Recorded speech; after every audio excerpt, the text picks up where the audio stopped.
Something is missing in your home tonight. If you're an average New Yorker coming home from work tonight, there will be something different when you get home. The children will ask, "Daddy, let's see the funny sheet." And you'll have to lower your eyes and think up some excuse. For what child can understand if you say there are no funnies tonight? No, something will be missing. But not for long, because your city station has undertaken the job of keeping the peace and quiet in your family by direction of His Honor Mayor LaGuardia. It was the mayor's suggestion that we preserve the tranquility of your home by bringing you this daily report on the activities of your favorite comic strip characters, the people whose adventures you were unable to follow today because of the strike by the newspaper delivery men. And so here with us this evening is the well-known raconteur and wit, one of the stars of the program Can You Top This, and the man who will tell you what befell your comic strip heroes today, Joe Laurie, Jr. Thank you.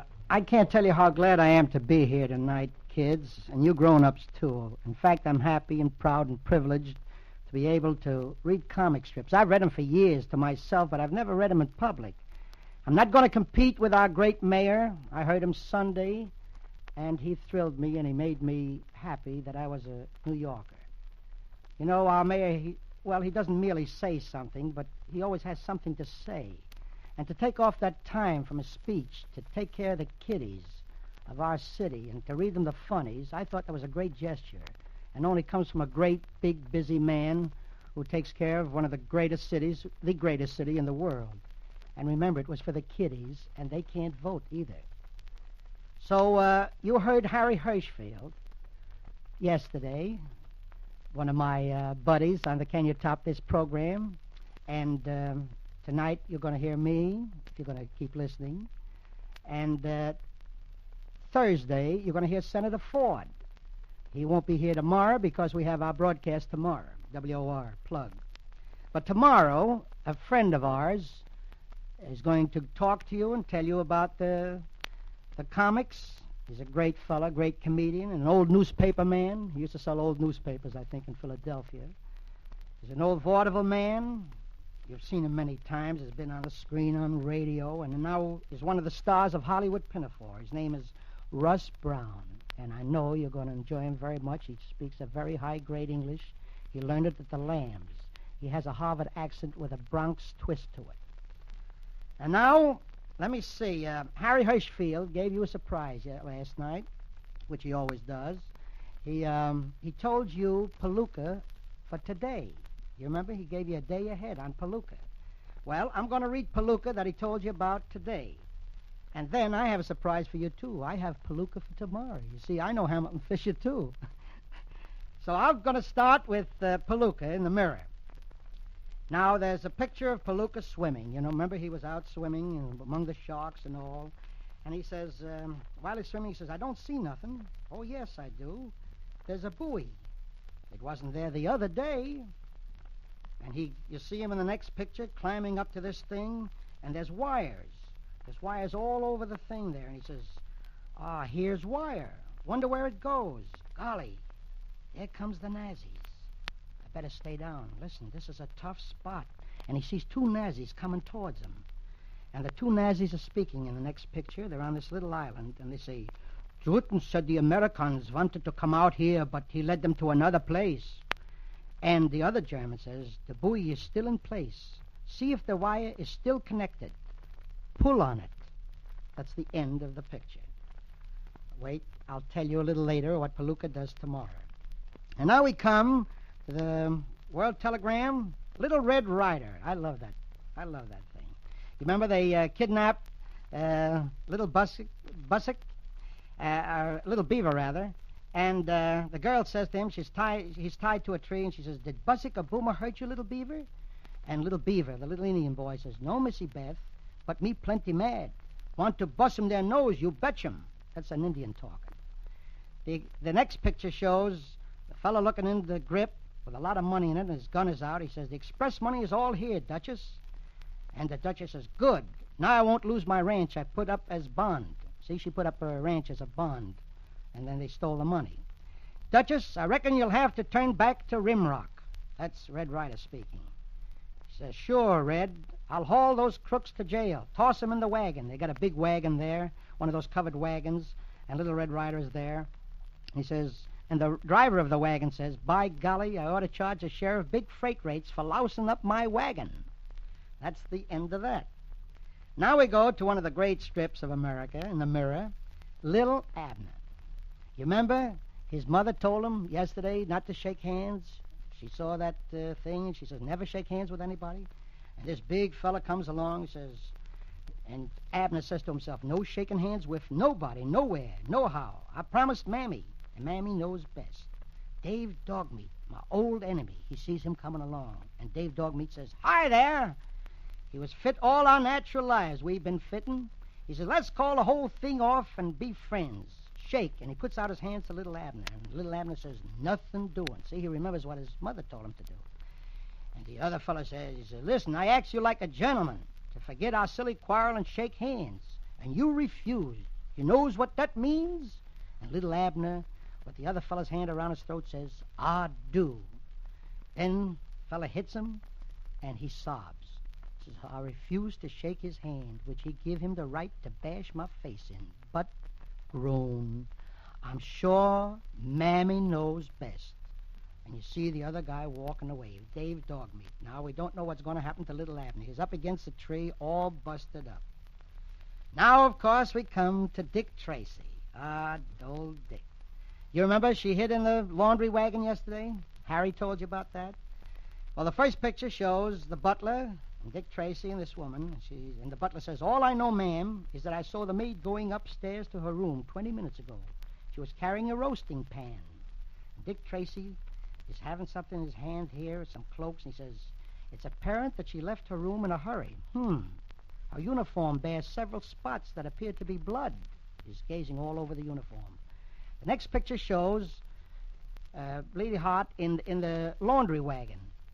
And, you know, the fellow discovered her there, the laundry driver. And she says, all right, Wetwash, you've guessed it. I am sort of avoiding the authorities. And Wetwash says, and you're so young, too. And she says, you look like a practical guy, Wetwash. How much do you want to keep your mouth shut? And he says, old lady, how you talk. Why, that would be unethical. That would be unthinkable. How about half? The laundry wagon is all closed up, and they're driving away. Russ Brown will tell you tomorrow's. Then we go to the Journal American, my old friend Brandon Walsh's cartoon, Little Annie Rooney, a great cartoon. And this Lady Bountiful is down to the old section there, and she says, what an atrocious neighborhood, unsanitary, depressing. How does anything human manage to live here? They're in all the slums there. You see the little houses, the shacks and everything. The little boy's carrying the groceries she's giving out, and she says, believe me, lady, it's not like living on Easy Street. The next picture shows this Lady Bountiful giving out these groceries and things to the kids. And the little girl says, heaven bless your kind heart, lady. And she says, here's my card. Call at my home tomorrow morning. And little Annie Rooney says, you visited poor folks living across the railroad tracks? She says, not a visit, merely trying to help them. That ends that. Then comes my old friend, Branagh, Martin Branagh's little Weenie Winkle. Young lady, what are you doing draped around Miss Winkle's desk? This is an officious-looking fella. And little Daisy, you know Daisy, she says, oh, just dishing the dirt. She's dishing the dirt with Weenie. The next picture shows her with a lot of baskets in her arms. He says, what is your position here, may I ask? And she says, why, I'm the office girl. And he says, you were? Hereafter we'll have an office boy. And little Daisy gets sore, and she says, oh, yeah? And who do you think you are around here? And Weenie says, Daisy, that's Mr. Percival Prissy, the efficient expert Mr. Bibbs hired to reorganize the plant. Well, you can imagine how Daisy looks. She's almost fallen over.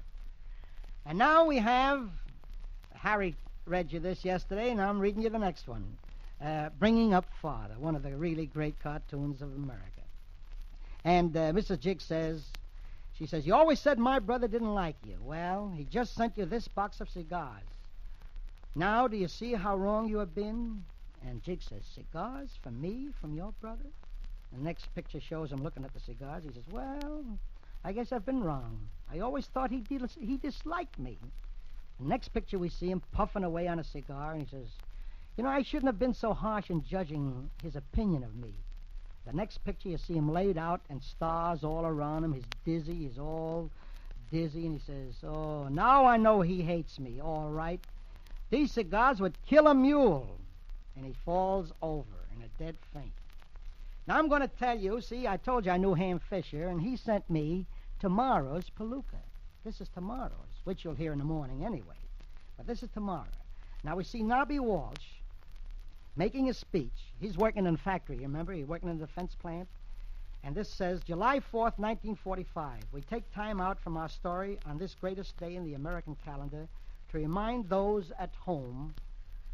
And he says, "You guys here at the plant have asked me to say a few words. All right. Well, all I can say is we still need the same cooperation to the war effort." Then the next picture is shaking his fist at him. He says, "As you give before, a good many millions of fine guys have died since the first July 4th to build democracy, the grandest form of government the world ever knew. It sure makes me proud to know you're American." And the next picture and the last picture says, "And don't forget this. We licked the Nazi bums who preached race hatred, and we're licking them Jap savages, too. Now let's keep the American creed. Life, liberty, and equal rights for all. And thanks, folks. And now, let's all get back to work." That's tomorrow's palooka. Now, I think I have a few minutes. Another one? We must have one. I know the kids love this. In fact, I love it, from the Brooklyn Daily Eagle, Ella Cinders, and, you know, the two criminals there. It says, "Sorry I had to detain you this way, Henry." It says, "Have you blown the whistle yet, sir?" He says, "No, Henry. I'm going to let Ella Cinders blow it herself." And he says, "Where will we be, sir, when she blows it?" He says, "You and I will board a train and be miles away from the scene of the crime." He says, "It's a very good idea, sir."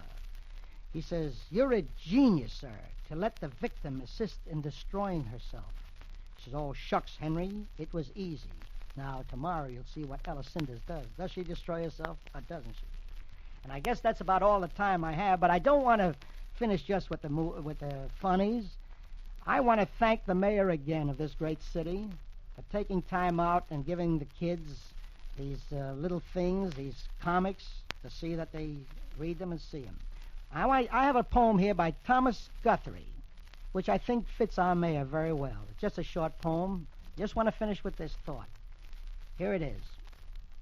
"I live for those who love me, for those who know me true, for the heaven that bends above me and the good that I can do, for the wrongs that need resistance, for the cause that lack assistance, for the future in the distance, and the good that I can do." So don't forget, tomorrow you will hear Russ Brown from Hollywood Pinafore. He will read the funnies to you, and Thursday, my old pal Senator Ford will read them to you. And my last words to you folks is patience and fortitude.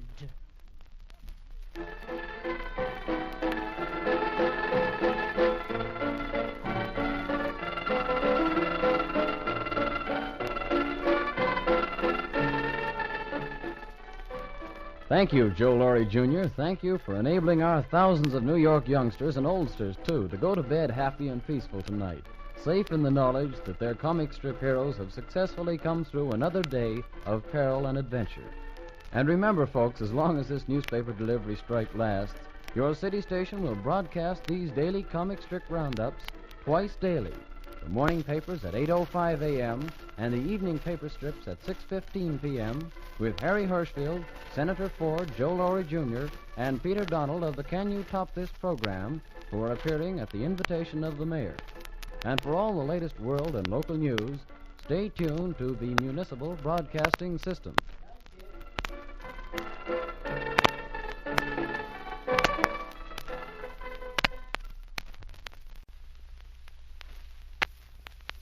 It seems that today Mr. and Mrs. are on their way to a soda fountain to refresh themselves. And as they step out, Mrs. says, "I think I'll have a chocolate soda." And Mr., her husband, says, "Oh, why do you take that sweet stuff? It'll only upset you." He says, "Why not try a good thirst quencher like lime and lemon?" She says, "Well, yes, I guess it would be better for me." And he says, "I should say so." So they step right up to the fountain, and he orders something like this: 1 lime and lemon, and 1 raspberry sundae with marshmallow whip. That's what we actors call the old switch.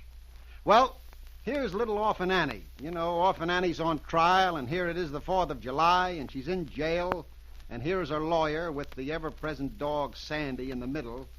Annie is saying, Independence Day, Bill of Rights. Any person is presumed innocent in the USA until proved guilty. That's what they say. They say that. The lawyer says, that's quite right, Annie. Annie says, yeah.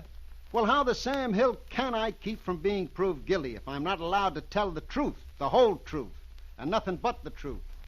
The lawyer says, well, you see, one must conform to the legal rules, forms, and technicalities. And Annie says, hey, has the other side got all those things? How about us getting some, too? That we can use. And that's Annie. Now, we're going over to Joe Palooka, written by Ham Fisher, an old friend of mine from Wilkes-Barre, Pennsylvania. This is the 4th of July, of course, with Joe Palooka, but we're going to go to a war plant where Nobby Walsh, Joe's old manager, is addressing a crowd of workers who are evidently on their lunch hour. He's up on a platform with the executives, and he's saying, you guys here at the plant have asked me to say a few words. Well, all I can say is we still need the same cooperation to the war effort. And as you gave before, give now. A good many millions of fine guys have died since the first July 4th to build democracy, the grandest form of government the world ever knew. It sure makes you proud to know you're American. And don't forget this. We licked the Nazi bums who preached race hatred, and we're licking them Jap savages, too. Let's keep the American creed. Life, liberty, and equal rights for all. Thanks, folks. And now let's all get back to work. And at that, the crowd fades away to go back on their very, very important war jobs.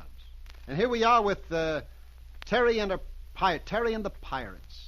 Here's Hot Shot, April Drake, and Terry on this island where a plane has dropped for them a walkie-talkie.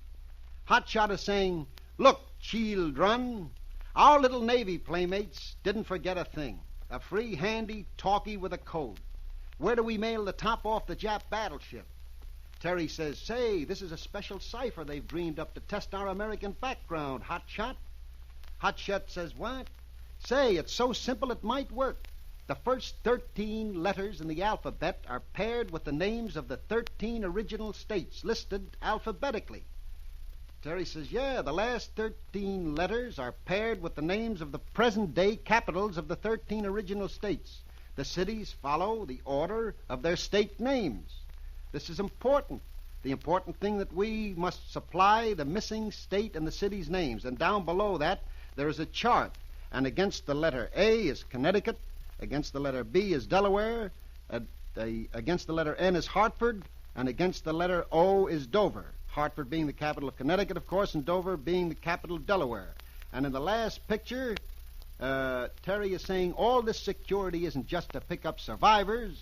They want guarded info from us because they're going to occupy this island. Hotshot says, Roscoe Bosco. April says, I reckon I might just as well have stayed in that woman's concentration camp. And that's the end of the strip for today. And here's the old boy himself, Dick Tracy.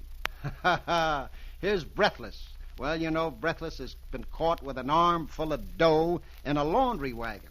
And she's saying to this laundry wagon driver, Wetwash, I said I'd give you $500 and not 1 cent more. Wetwash says, why, sister, that pillowcase is bulging with $1,000 bills. I want half. She says it's 500 or nothing. He says, okay, babe, have it your way. And then the next picture is at the Van Heusen house, where Dick Tracy is listening to the butler who says, you see, sir, at the time I was in the basement helping load the laundry truck. Tracy says, laundry truck? What laundry truck? Then we go back to the laundry truck, and Wetwash is driving Breathless away, and he's saying, it's a 10-minute drive to the nearest police station, and I'm going to start driving. Think fast, baby. You've got 10 minutes to change your mind. And she says, I won't give you more than 500. And that's where we leave them. And here's the old boy himself, little Abner, in the wrestling bout. He's just thrown this guy, Gentleman Jake, out of the ring, been pronounced the winner, and after the bout, Gentleman Jake comes over to Abner and says, "You done won the world's wrestling championship of dog patch. But I is glad to have been beat by such a fine sport as yo is, little Abner. Shake." And he sticks his hand out. And, of course, you know that little Abner says, "No, nothing doing." And on the way out, Gentleman Jake's seconds are saying, "The ungentlemanly skunk. He refused to shake Gentleman Jake's hand after beating him." Another second says, "That insult broke Gentleman Jake's heart. Only an unsporting rat would insult a man after he's licked him." And Abner's leaving with 2 tears trickling down his cheeks, saying, "I promised Mammy not to shake nobody's hand, no how, no where." And here we are with Mickey Finn, Lank Leonard's Mickey Finn. Here's Mickey saying to Mr. Mintmore, "Uncle Phil respects you, Mr. Mintmore. You might be able to make him listen to reason." Mintmore saying, "I'm not so sure, Mickey, but it might be worth a try. Where's your phone? I'll have to call my local office." So he goes to the phone, calls the office, and he says, "This is Mortimer Mintmore. I want you to cancel my reservation on that Chicago plane. I'm not leaving tonight." And his office says to him, "But Mr. Mintmore, if you are not at that Chicago meeting tomorrow, the directors may vote against you. It may mean a loss amounting to..." And then Mintmore breaks in and says, "I know what it may mean, Burns. Cancel the reservation." And old Mickey says to Mr. Mintmore, "Gosh, Mr. Mintmore, we don't want to change your plans just to..." And Mr. Mintmore breaks in and says, "Forget it, Mickey. If I can help Phil, I want to do it." Atta boy, Mintmore. Now, about Joe Palooka. Joe Palooka, we're going to give you tomorrow's Joe Palooka. We're going to steal a march. You know, we're back now on the island, and Jerry is watching for Joe, he's overboard and swimming around to the point so he can hear what this Nazi in the planter says. Jerry's looking out where he has gone over, and he says, "Holy smokes, the place is crawling with sharks. If one ever got him, I'll never forgive myself for letting him go." But Joe is listening to these 2 bums on this island here, and they're saying, "When the submarine arrives, we throw a searchlight on the buoy and signal that it marks the spot to lay to." And Joe is swimming back, saying to himself, "Wish they hadn't walked away and I could have heard the rest. So he's coming by submarine. He'll probably have his face made over, and they'll pass him off as a Dutch planter, too." Well, that is Palooka. Now, there are 9 comics that we've been supplied with this afternoon. As I told you before, we're awfully glad to be here. I think that'll about wash it up, I guess. I've got to get back to the Alvin Theater to act again in that swell show, Hollywood Pinafore, with your old friends Bill Gaxton and Victor Moore. And if the mayor will allow me, I would tell you it's a great show for kids, clean and decent and funny, and you needn't be afraid to bring your pops and moms to see it. I also want to thank Joe Laurie, Jr. for his nice words about me last night, and to tell you that tomorrow night at this mic reading the funnies will be my old friend, the justly famous Senator Ford of Can You Top This? Hi, Senator. I close now thanking the mayor and station WNYC for this warm human experience, and I would like to express in my own way that fervent desire of the old poet and say, "Time has turned backward just once in its flight and has made me a kid again, just for tonight. So long."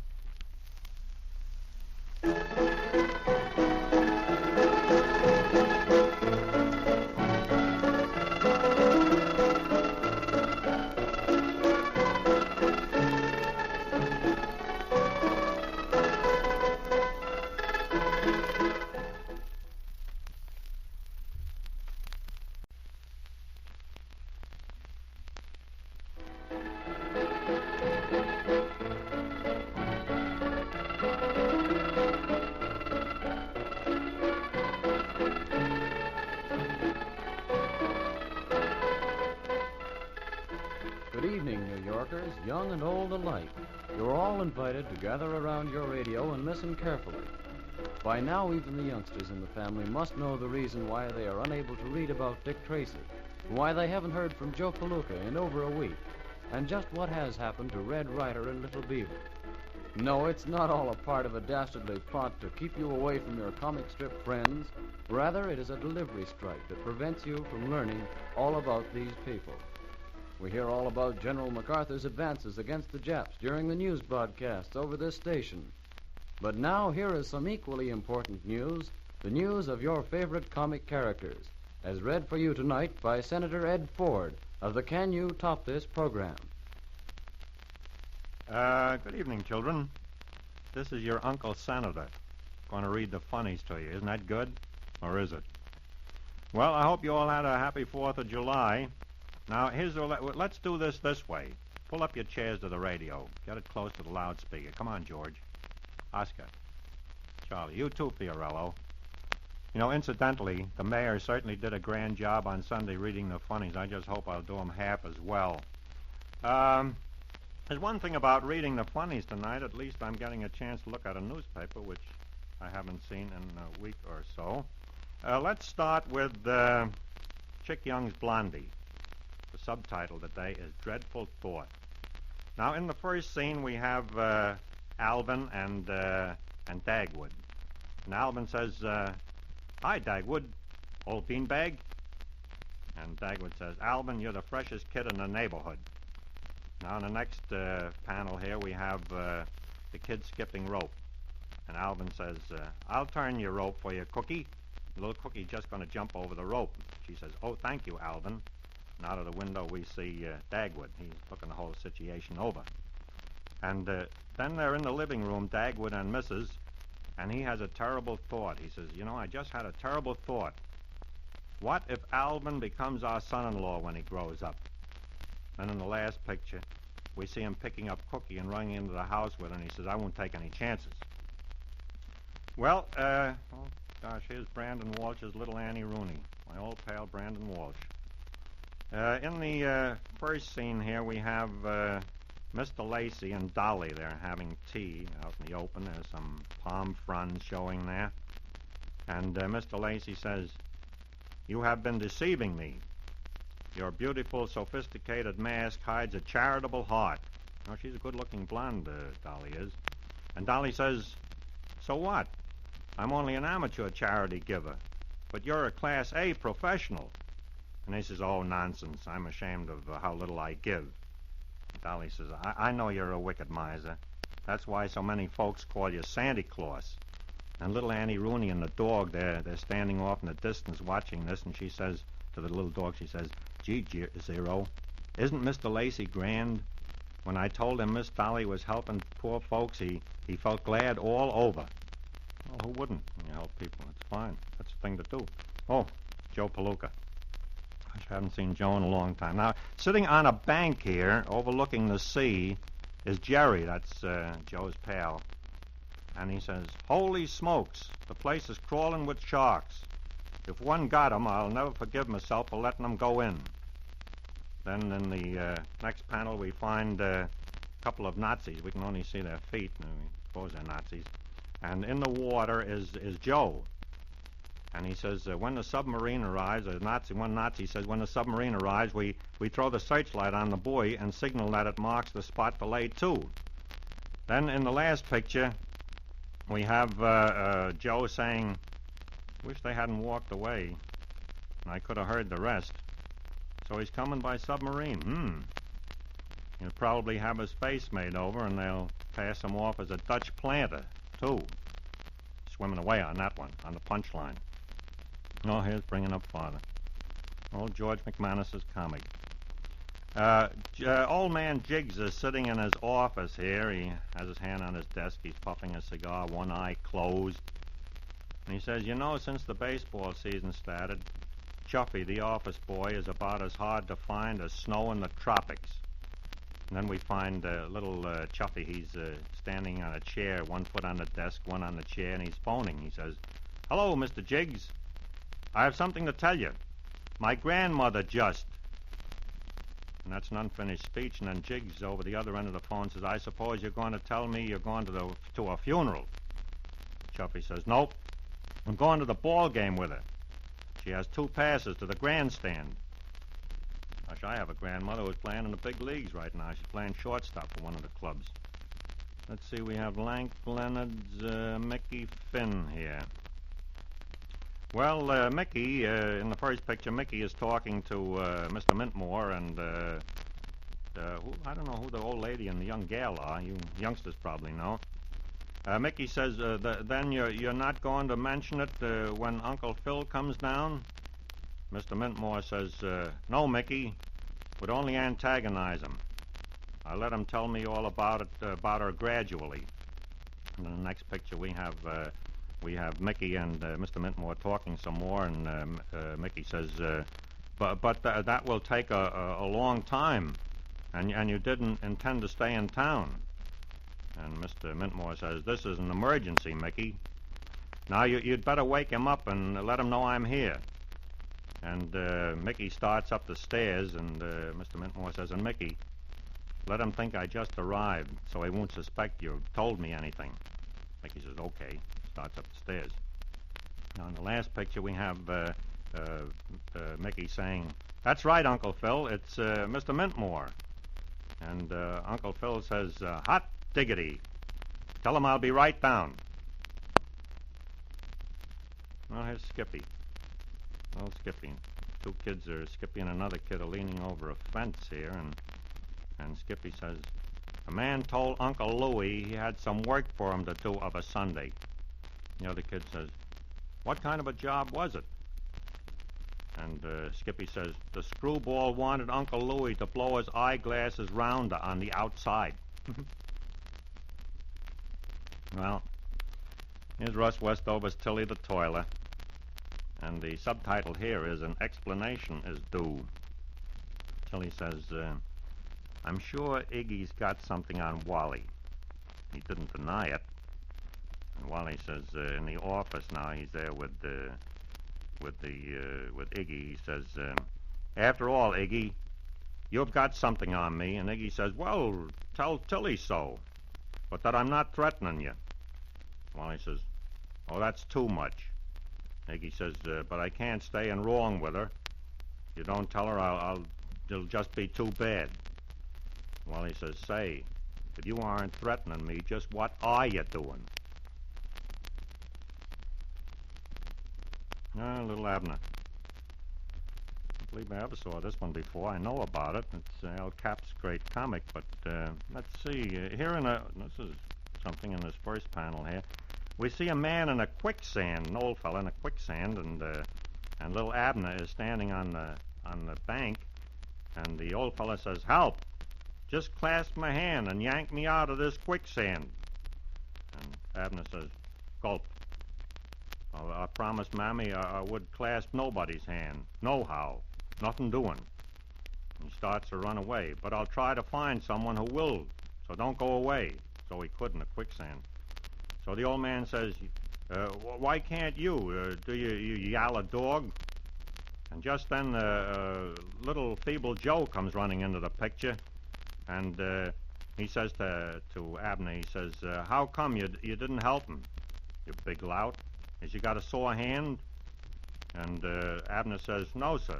My hand feels fine, thank you. The fellow in the quicksand, the old man in the quicksand, he says, you arrived in the nick of time there, feeble Joe. And then seems to be a kind of a battle royal here in the last scene. They're batting each other. Feeble Joe is hitting Abner with a crutch, and the old man is jumping all over him and says, you heartless fiend, you miserable skunk, and ouch. Mammy knows best, says little Abner. Oh, gosh, it's Dick Tracy. Well, the first picture we find a truck, a laundry truck with Breathless and Wet Wash in it. And Breathless says, I said I'd give you $500, not a penny more. Wet Wash says, okay, police station's in the next block. Now we see the inside of the truck, and Wet Wash says, yes, sir, here we are. Breathless says, no, wait, don't, stop. I'll raise that to 1,000. Wet Wash says, well, now you're starting to talk. I won't turn you over to the cops, but I still don't like your proposition. He says, 50-50 or nothing. So then we see Breathless tearing a sheet here, and she says, he'll either do business my way or on my terms, or I'll tear up every piece of laundry in this truck. I'll show him. Now let's see what we got. Oh, Terry and the Pirates. Well, from what I can gather here, Terry and Terry has a walkie-talkie, and he's with Hotshot Charlie and April Kane, and they're stranded on an island, kind of marooned. And Terry, with the little fellow, this Hotshot Charlie, says, Terry, as I understand it from previous installments here, that these kids were stranded on an island. They're waiting for American planes to come over, and there's one just flown over. And this little Hotshot Charlie says to Terry, he says, Terry, ask the Navy joker in the airplane if he'd care to handle my income tax after the war. He seems to love this paperwork. And Terry is in the walkie-talkie. He says, Defoe, this is Selkirk. Do you hear me? Over. And little April Kane says, Selkirk, this is Defoe. I hear you clearly. Oh, no, that comes out of the plane. Well, then out of the plane comes some more. Identify yourself and authenticate on request. Use code as designated. Over. Then we hear the walkie-talkie business with Terry doing the talking. Says, Defoe, this is Selkirk. Stand by to right. Trenton, Massachusetts. Boston, Massachusetts. Hartford, Georgia, Massachusetts. Break. Connecticut, Concord. Hartford, break. Umpire, catcher, right field, third base, right field. And Hotshot says, such jabber. The Navy always acts as if there's a Jap sub listening in. And in the last picture we do here, we see a Jap sub full of Japs, full of a lot of monkey-faced guys in there, and they're listening. And through their transmitter comes second base, third base, center field. Break. Over. Selkirk, this is Defoe. Authenticate. Over. Defoe, this is Selkirk. I spell. Well, I don't suppose the Japs make anything out of that. Well, now we come down to tomorrow's installment of Joe Palooka, Ham Fisher. We find Joe climbing out over on the bank, and he says, "Hey!" The fellow with a Tommy gun says, "Huh?" And he says, "Criminy, I thought you was et by sharks. I was going nuts." He says, "Listen, I heard him talking. He's coming by sub. Do you realize something? We might make the biggest haul the world has ever known. Jerry, if we play our cards right, boy, now keep your fingers crossed." And that's to be continued the next day. Well, kids, it was a pleasure to do this job. I hope you liked it. It took me back to my boyhood days, too, but I haven't seen a comic or been interested in a comic since The Yellow Kid. That's an awful long time before any of you kids were ever born. Well, good night. Hope to do this again sometime.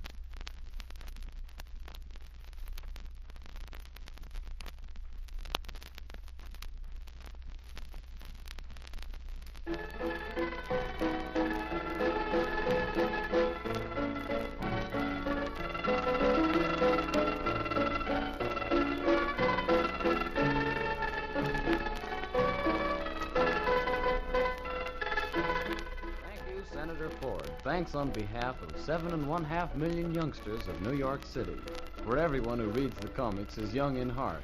And we all appreciate your consideration in coming down this evening to read the strips over the air for us. And remember, too, listeners, that as a special service for the duration of the New York City newspaper delivery strike, your city station will broadcast 2 daily comic strip roundups. The morning papers at 8:05 a.m., and the afternoon and evening papers at 6:15 p.m. as read by members of the Can You Top This program, with Peter Donald doing the honors tomorrow evening. Listen in, won't you? And remember to keep your dial at its present setting for all the latest world and local news. You are listening to New York City's own station, WNYC 830 on your dial.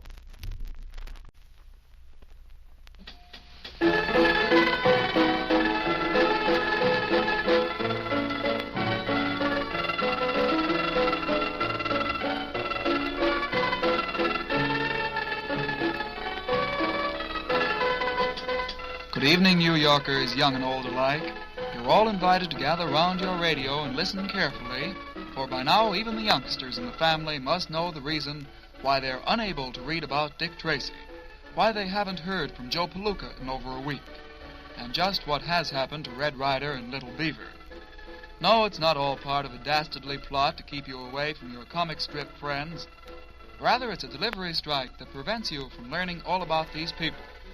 We hear all about General MacArthur's advances against the Japs during the news broadcasts over this station, but now here's some equally important news, the news of your favorite comic characters, as read for you tonight by Peter Donald of the Can You Top This program. Hello there. Well, yes, I got all the comics here, and they look pretty good today, too. My wife is home listening, and if she doesn't find out how Joe Palooka made out and if he got eaten by those sharks, I'm not even going to get sardines to eat for dinner. So I think we ought to start right off with Joe Palooka, and if you listen real close, maybe I'll give you a little preview of tomorrow's Joe Palooka. I think I got that hidden away here somewhere. All right, now in the first panel here, well, Joe was not eaten by the sharks. He has swum back to that rock where he left Jerry Leamy, and he hoists himself up on the rock, and he says, "Hey!" And poor old Jerry with the gun there, you know, he's on guard, and it scares him, and he says, "Huh?" And he gets all scared. And then Joe crawls up on the rocks, and Jerry, he's all breathless. He says, "Criminy," he says, "I thought you was et by sharks. I was going nuts, Joe." And Joe squats down. He says, "Listen, I heard him talking. He's coming by sub. Do you realize something? We might make the biggest haul the world has ever known, Jerry, if we play our cards right, boy. You keep your fingers crossed. And that means that maybe they're going to get that #1 Nazi coming on the submarine." And in the last picture here, they're getting dressed. Joe is getting all dressed, and they got the gun, and they look like they mean business. Okay, now let's go over. That was, of course, from the Mirror. Now we go over the Journal American, and let's have a little of the Thimble Theater and Popeye. And Popeye is climbing up, too. Popeye and Wimpy and Olive Oyl are climbing up. They just have reached the top of a big mountain, and Popeye says, "Okay, you wanted to come to Paradise Peak for a picnic. Now that we're here, so what?" And Wimpy's puffing, and Olive Oyl says, "Well, I didn't want Wimpy to come along." So in the next picture, Popeye is laughing. He says, "Well, there has to be a serpent in any paradise. Go get some water for the lemonade, Wimpy." So Wimpy says, "Very well, sir." And in the next picture, he's got the bucket, and he's going to get some water. And he says, "Gee, I'm so hungry, I could masticate a mastodon." Well, you know, a mastodon, that's a prehistoric elephant. It's bigger than an elephant. It's a big monster. And in the last picture, Wimpy looks suddenly at the ground, and there is a big footprint. It's enormous. And it doesn't look like an elephant's. It looks like a man's, but the man would have to be about as tall as the Empire State Building. And Wimpy's just looking at it, and he says, "Oh." So we don't know what's going to come along with that big guy. All right. Now let's go back to Joe Palooka for a minute, because I want to see what's going to happen here. It says here, let's look in at a Navy tactical headquarters in the Pacific. And in this picture, oh, there are a bunch of high-ranking officers. I see one 4-star admiral and a couple of 2-star admirals and a lot of lieutenant commanders, and they're all looking over a map. And the 4-star admiral says, "This island here is part of the Dutch East Indies group. It's more than 400 miles away from its nearest neighbor, and here is Magalong and Bangkok." And then in the next picture, he's pointing somewhere else, and he said, "Our landing will be at this point. All aerial photographs show nothing but native life and one large rubber plantation. Whether or not the enemy has much hidden strength is unknown." And then he turns to another fellow. He says, "Take over, Bill." And Bill, who by his insignia looks like he is a full commander in the Navy, said, "Well, the island had one settler, a Dutchman known as Druten. In October 1940, the last trader to visit the island was a rubber company boat. The following is from its log." And the next day, I guess he's going to read from the log, but it looks like they're going to land on that island and where Joe Palooka and Leamy are, and that's going to cause some fireworks. Now we go to Little Abner. You know, Little Abner was told by Mammy Yoakum that he couldn't shake hands with anybody because he had a dream that's how he was going to get killed. So here he is in the first picture, and pretty little Daisy May comes up to him, and she says, "Little Abner," she says, "all my natural life I has wooed you dog patch style, and all your natural life you has been miserable on account of it." And Abner just scowls at her. He says, "Naturally." Well, in the next picture, she holds out her hand. She says, "Well, I've been thinking things over. I've decided not to woo you no more. To make this the official ending, let's shake hands on it." Well, of course, that's the one thing that Abner can't do. And he's so chagrined, he's so shocked, but he has to say it. He says, "No." So in the next picture, Daisy dries her tears. She's smiling. She says, "You mean you don't want to shake hands and make this the official ending? Oh, happy day. That's your sweet, sly way of hinting you don't want it to end." And she says, "Oh, you let the cat out of the bag. You loves me." And Abner says, "Oh, here we go again. One miserable little handshake would rid me of this whole cussed business." And she is chasing him down the road, and he's still running away from Daisy May. Boy, he's really in trouble now. Oh, wait till you see what we got now. Here's Terry. You know what an exciting strip that is. Well, here's Terry, and he just come back to join Hotshot and April, and he says, "Well, Hotshot, that was some session. The officer in the Navy patrol plane really grilled us about everything on this island." And Hotshot says, "Do you suppose he'll believe that this place is free of Japs?" In the next picture, they're still sitting around the campfire talking. And Hotshot says, "You know, part of the stall was to check on us. And by this time, the big Navy man out here will know about you trying to draw more pay as a shave tail than as a flight officer." And little April says, "Well, what do we do now, Terry, honey?" And they sit around the fire, and Terry says, "Well, the Navy ordered us to stay close to this fire tonight, so we may be seen from some distance at sea." And April says, "Yes, but what about Mr. Pison and that old Hutch?" And that's where we leave them. They're in a little problem there. But in the last picture over here, it says, "At this moment on the far side of the island." And you see two fellas coming ashore. They're walking through the rocks. No, I guess they're three. There's another one here, and you can just see the silhouettes. But, boy, that looks like Yankee helmets to me, and it looks like that island is being invaded, too. Now let's get over to Smitty. Smitty has been having trouble with that sharp office boy at his office, so today he's standing in front of the mirror, he's brushing his hair, and he's smiling. He says, "I'll get even with that smart aleck at the office. I'm not so dumb either." And in the next picture, his mother is pressing his pants, and he's calling out, says, "You finished pressing my pants, Ma?" She says, "All ready." And in the next picture, he's got the pants on all pressed and the hair all slicked down. He's shining his shoes. He says, "Oh, look at that shine. I'll look like $1,000,000 this morning. This gag ought to work good." And in the last picture, he's walking into the office past that other fresh office boy, and he looks so slick that the other office boy's boss turns to him and says, "You bum. Look how nice Mr. Bailey's boy looks. You're a ragbag compared to him." And oh, is that other office boy mad. I guess Smitty put it over on him that time. Well, now, how about a little of this? Yep, we got Dick Tracy for you. Oh, I love Dick Tracy. Well, now, Breathless is in that laundry wagon, you know. She's locked in the back, and Wet Wash is driving along, and she starts tearing up the laundry. She's taking the laundry and ripping it to pieces, and she says, "Hey, look what I'm doing. Now will you let me out?" But in the next picture, Wet Wash is driving along. He doesn't care, and he says, "I don't care what you're doing." He says, "All I want to hear you say is 50-50. I want half of that dough." And then it says here, a half hour later, and you see the truck driving through the country, still driving way out in the country. There's nobody around, and she's getting worried. She says, "Where are you taking me, Wet Wash? Where are we?" And he parks the truck, and he gets out, and she's still locked inside, and he sits down, and he's eating a sandwich and drinking some milk, and he says, "We're just 25 miles outside of the city limits and hid away, and we're going to stay here till you decide to come across." And she's locked inside, and there he is, waiting for her to make up her mind to divvy up that money with him. Now let's see what we have here. Oh, here's Wash Tubbs in the World Telegram, and you know those two soldiers are taking back the two captured German officers. They're getting them back. They captured, and the Germans, one of them says, "Look, men of our rank herded like sheep by common soldiers. We will not budge another step." So one soldier turns to the other. He says, "Well, well, Bertram, listen to our little ray of sunshine." And the other soldier, in the next picture, he saw a scratch in his head. He says, "Sunshine. That's it, Sarge." He says, "Look at them. They're kind of pale and anemic. What these krauts need is sun baths." And the other fella says, "Yes, sir, we're going to deliver these mugs in the pink of condition." And in the last picture, they're driving along, all these Nazis, and they're all just wearing their shorts. They've taken their coats and pants off, and they're shivering and moving along. And the Americans have got the guns in their backs, and they say, "Throw out the chest more, fatso." And the other one says, "I'd like to see that step a bit more sprightly." And those are the most miserable-looking Nazis you ever saw in your life. Now let's see what we have here. Oh, Orphan Annie. Well, Annie's in trouble, you know. She's in court. And, brother, she's always having so much trouble when they print her on Sunday in the color comics. They have to watch out that when they print her hair in color, it doesn't keep turning gray just while you read it. I mean that.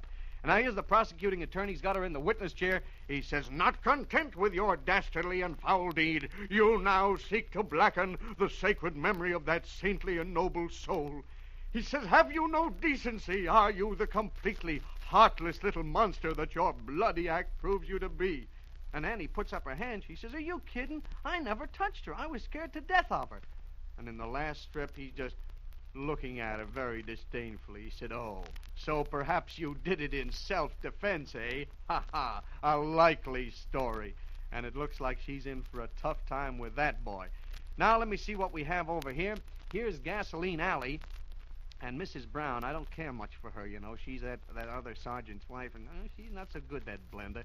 So she says to Nina, "Nina, it wasn't till I found a piece of your line and washing hanging to my car that I realized what I'd done." She said, "I'm so sorry. I got in from the other side and had no idea, so I washed the laundry up and I'm returning it." So Nina looks at her. She said, "That's all right, Blenda. I couldn't believe you saw it," but she doesn't look as if she believes it much. And in the last picture here, Blenda has gone back to her husband, who looks a little mean, too, and she says, "Well, I hated to like poison, but I did my stuff, Brownie. I got her all sweetened up. Now it's up to you." And he says, "Okay, but remember, if you hadn't been so loose with our dough this month, I wouldn't have to do it." They're going to make trouble for that nice little couple, Skeezix and his wife. Well, have we time for one more, do you suppose? Can we do one more? All right, let me see what we'll do here. This is, here's a pretty good one. Here's Barney Baxter, and he's talking to that Indian. You know, he's trying to get him to work on the airport.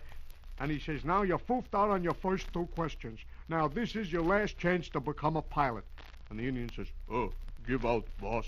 He says, "Well, let's say that all my pilots, mechanics, radio men, engineers, and everyone all decided to quit over some silly thing. What would you do?" And he points his finger at the Indian. And the Indian says, "Let 'em quit, boss. You and me run 'em airplanes." And in the next picture, Barney is outside and he can hear this conversation. And Gopher Gus says, "Don't be silly. You couldn't handle all those jobs. Besides, you don't know how to fly a plane." And the Indian in the last picture, he's smiling. He says, "I know, boss, but don't you think it's very loyal speech for me to make?" Is that about all the time we have? Well, I guess that's all we have for tonight. But it's been a lot of fun, and I'll be reading those funnies for you again sometime. Good night. See you in the funnies.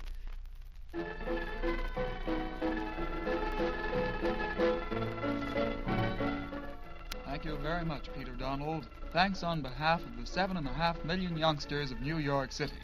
For everyone who reads the comics is young in heart, and we all appreciate your consideration in coming down this evening to read the strips over the air for us. And remember, too, listeners, that as a special service for the duration of the New York City newspaper delivery strike, your city station will broadcast 2 daily comic strip roundups, the morning papers at 8:05 a.m., and the afternoon and evening papers at 6:15 p.m., as read by members of the Can You Top This program. So listen in, won't you? And remember to keep your dial at its present setting for all the latest world as well as local news.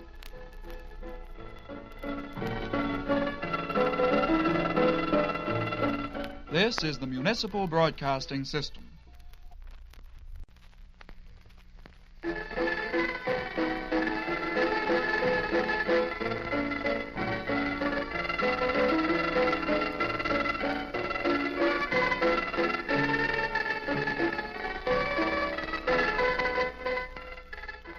Good evening, everyone, youngsters and oldsters alike, and welcome to the Comics Parade, a special public service of your city station during the newspaper delivery tie-up, bringing you a report on today's activities of your favorite comic strip characters. On invitation of His Honor the Mayor, WNYC is proud to present as comic narrators this evening the well-known stars of Columbia's It Pays to Be Ignorant. And here's Tom Howard and George Sheldon. Thank you, George. That was very, very nicely put. Say, Tom, tell me, what is little Orphan Annie doing? Well, George, I have it right here. Yeah? Ooh, tell You're me about interested in Orphan it. Annie, Oh, right? yeah, I want to see So it. am I. I think it's I great. don't want nothing to happen to her. No, well, don't worry. Nothing will happen. Of course, she's in a pretty bad spot right is. now. We know that.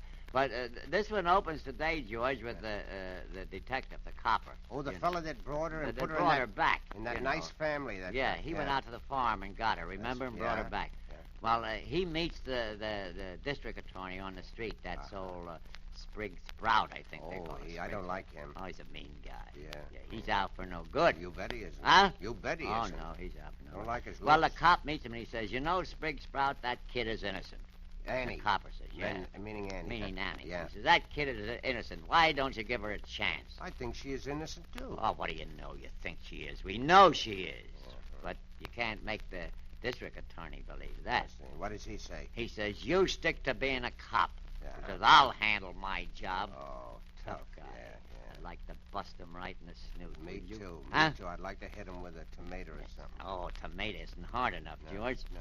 So he says, you stick to your job, I'll handle my job. Yeah. He says, I'll convict that kid of first-degree murder. No. He means Annie. Yeah. What do you no. think of that guy? Oh, that's mean. The best people in this town, he says, wants it. Oh. The best people in Can you the imagine? town. And he's supposed All to be... those. Oh, it makes me sick. Yeah. He said, it's going to be a very popular verdict. So the cop says, yeah, popular. Go ahead. See, he's sore. Yeah, naturally. Popular, he says. Go ahead. And he says, I hope you never sleep another wink as long as you live. He said to the district attorney, He said that to him. Oh, great. Oh, boy, that great. told it to him, didn't it? Certainly he did. So the district attorney walks away laughing. He says, ha, ha, ha. He says, why shouldn't I sleep? My conscience is clear. Oh, he's lying. He hasn't got any conscience, That's right. the guy. He says, my conscience is under very good control, Copper. That kid is a nobody. What can she ever do to me? Oh, he'll find out. That's huh? the end of that. That's the end. Oh, he'll find out. Well, will he find out? He'll get it good. Oh, say, and Dick Tracy. Have you got Dick Tracy? Dick around? Tracy? Yeah. Yeah, here's Dick. Dick Oh, Tracy. I hope he's all right.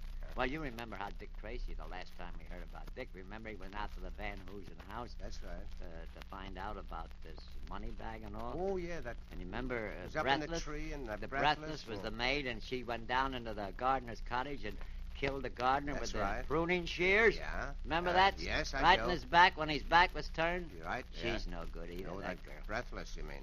Well, you know what she does to get away? You remember she run out and got in the laundry wagon. Yeah, The man was yeah. bringing the laundry to That's deliver it. right. So she runs out and gets in the laundry wagon with the money. Oh, that's, yeah, she Yeah, had she all has that all money. that money. Yeah. And the money gets upset in the laundry wagon. It's all over the floor. Yeah. So the man that drives the laundry wagon, that's Wally, I think they call him, he gets in to drive away, and as he's driving along, he happens to look through the little window in the back of the truck. Yeah, huh? Remember? And he Yeah. sees this dame in here with all this money scattered all over the floor. Yeah. So you remember that? Yes, I remember that. So he yeah. wants half.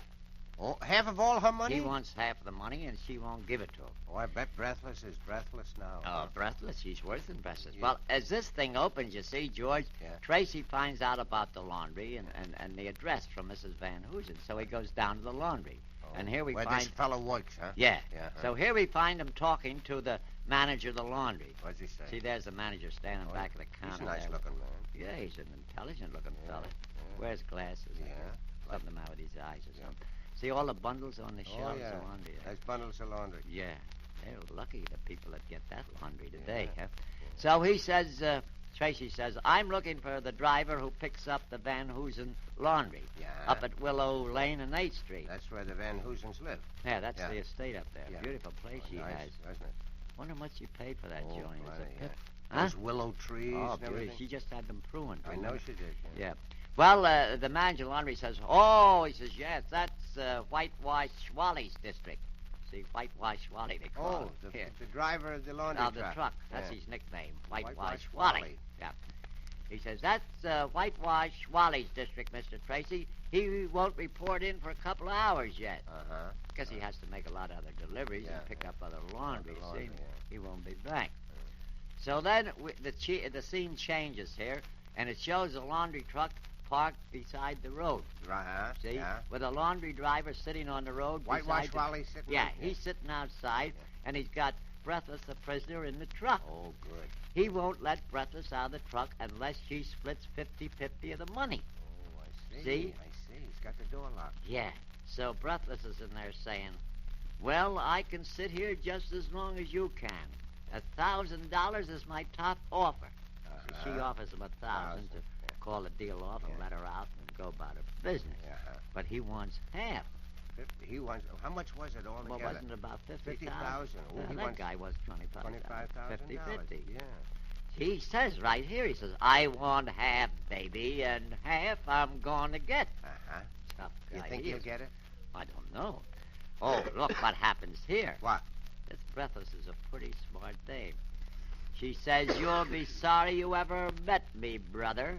You won't have a whole piece of laundry left in this truck. Look what she's doing, George. What? She's tearing up all the laundry in the truck. Oh, my. I hope mine isn't there. I don't know. Well, if it is, it's gone. You'll have to buy new laundry. Yeah, I guess I will. There she is tearing it up. You know what that means? What? The driver goes back. Why, look at the much laundry she's ruining here. Oh, boy. So he says, what are you doing?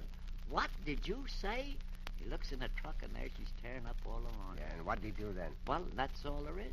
Oh. We gotta wait till the Wait till next... tomorrow, huh? Yes, we gotta wait till the next newspaper comes out, whenever that'll be. I see. Yeah. Anything else you like, George? Yes. Have you got any?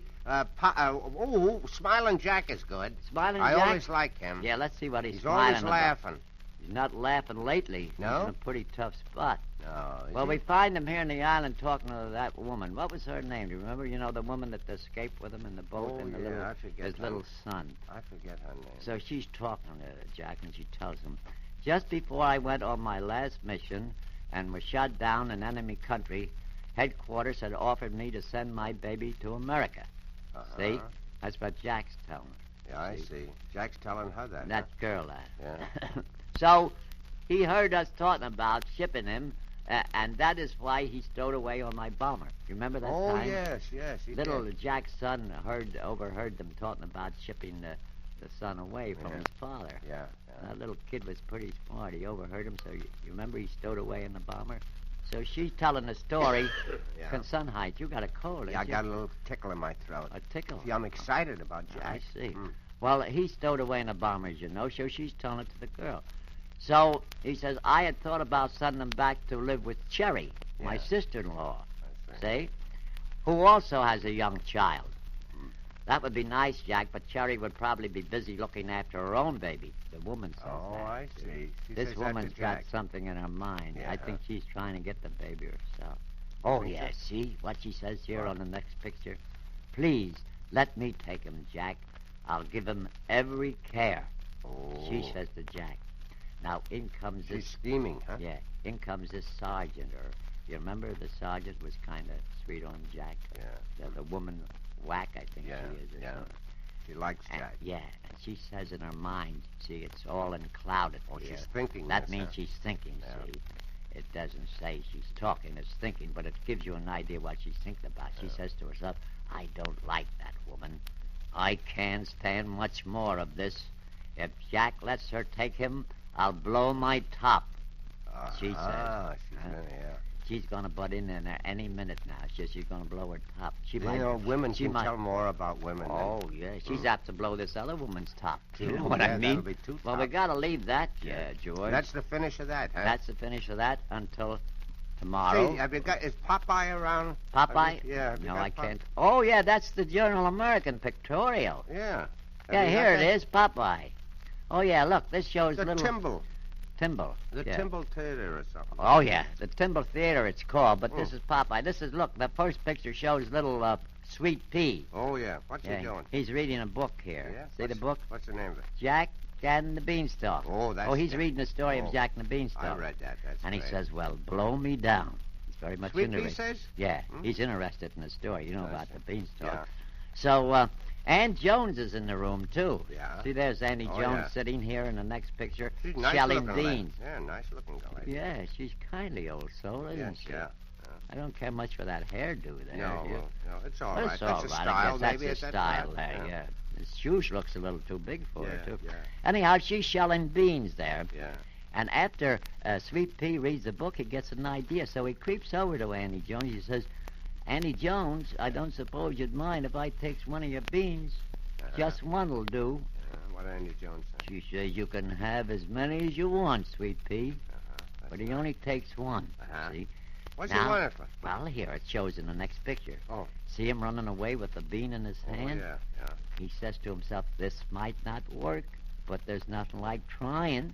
What's he going to try? Even if it don't, it's a good idea. Well, I can figure out he He's reading the story of Jack the Beanstalk, so he's got the bean in his hand. Oh, He I figures see. he's Yeah. going to plant it. Oh. Yeah, here he Here? is. See, in the next picture? Right, See him right. with the pick? Yeah, huh? Wonder where he got the pick. I don't know. Well, look, he's digging a hole. And along comes Popeye. Oh, yeah, I like him. And, Look, he's still smoking his pipe. yeah, he's always smoking that pipe. So he says to Popeye, little Sweet Pea says, did you ever hear the swell story about Sweet Pea and the Beanstalk? Sweet Pea? No, He's I changing never the heard name. that. No, but he's changing it. I see. He's bringing it up to date. That means him and the Beanstalk. Oh. The other one was Jack and the Beanstalk. That's right. This is going to be Sweet Pea and the Beanstalk. I see, yeah. And Popeye says, no, I don't believe I have. That's Popeye. He Yeah. talks hoarser than that. Let me hear. No, I don't believe I have. Oh, that's very good. Eh? That's very good, yeah. Don't believe I have. Sounds a little like Popeye. Yeah, it does. You Oh, yeah. even look a little bit like him. Oh, but I haven't got the pipe. No. Sweet Pea says, this is a magic bean. He says, I am planting it. When it grows, I will climb the stalk and find 4 big giants at the top. Well, what do you know about that? Popeye says, you don't say. Oh, that's very good. Huh? That's Getting very- better at yeah, the dialect. yeah. He says, you don't say. Hmm. So Sweet Pea says, yeah. He says, one is named Fee. He's talking about the 4 giants that's Right. going to be at the top of the beanstalk. Yeah. He says, one is named Fee, one is named Fi, one is named Fo. Uh-huh. And then there's one named Fumble. Fumble, huh? Fumble. Oh, that giant, he says, he's an awful tough giant. Fumble is, huh? Fumble. Hmm. He says, well, wait till I get them giants, he says, when I get up to the top of this beanstalk when it grows. He says, I gives Fee an uppercut. Yeah, huh? I catches Fi on the button. Oh. And then I smacks Fo in the stomach. Oh, that's good. Yeah, but Popeye says, how about Fumble? See, how about Fumble? Yeah, that's the one. And Sweet Pea says, are you worried? Are you worried about Popeye knowing me the way it does? And after just seeing me take care of 3 big giants, don't you think I can handle Fumble? I bet he can, too. I bet he does. Yeah. And just then, Popeye happens to look around. He says, look, there's a rabbit digging up your bean. Oh, boy. In the meantime, a rabbit come along and started to dig up little Sweet Pea's bean. Yeah. Where, says Sweet Pea. Let me at him. I'll get him. Yeah. Says, see, there's little Sweet Pea Look at running them for the going rabbit. after him, huh? Here he runs and he finds the Oh, rabbit. there's the rabbit. They meet face to face. Mm-hmm. Look at the face on the rabbit. His He's teeth mad. is growing. He's mad at Sweet Pea. Yeah.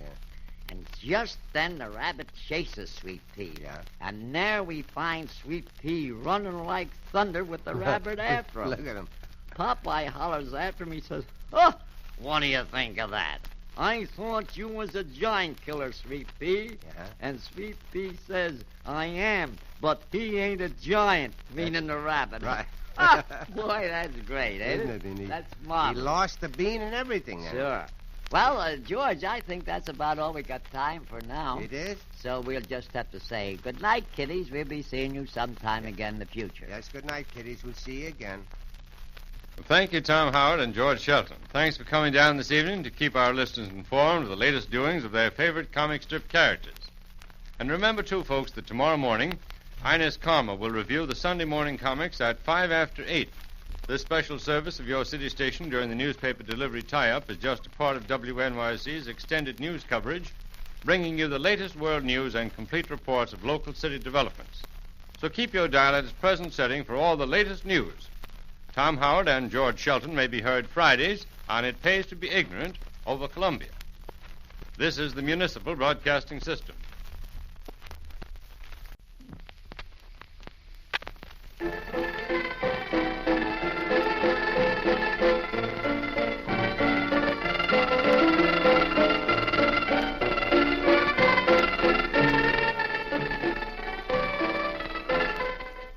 Good evening, everybody. Well, another day goes by, and still no newspapers for you New Yorkers to read in order to follow the activities of your favorite comic strip characters. So, here with us this evening, on special invitation of His Honor the Mayor, is that well-known wit and storyteller featured on the Can You Top This program, Harry Hershfield. Ladies and gentlemen, my reading the comics now for the second time. Well, I love to do it. Glad to do it for the mayor and for the people especially. But me trying to interpret, all the different type of comics here, they all have different continuity and they all have different lingos. And me trying to give you a true picture of what's going on in these comics, I'm very much like the fellow who invited a friend to see Al Jolson. Fellow says, I don't care to see Al Jolson. Well, he said, wait a minute. What do you mean you want to see Al Jolson? Did you ever see Al Jolson? He said, no. Well, he says, what kind of talk is that? You never saw Al Jolson and you don't want to go to see him. He says, well, I seen an imitation of him once and he's terrible. And that's my position with these comics. And another feeling I got when I look at these comics, I'm almost frightened. I feel also like the fellow who tried to get the job as interpreter at a court. So he tried to sell himself on the job. He says, I want you to know that I speak 29 languages fluently, of which I speak English the best. But the mayor says I should put a little schmaltz into this stuff. To get schmaltz these days, you got to go to the black market, and he's against it, too. So I'll do the best I can, Mr. Mayor. First, from the Daily Mirror, of course, by Ham Fisher, that famous Joe Palooka.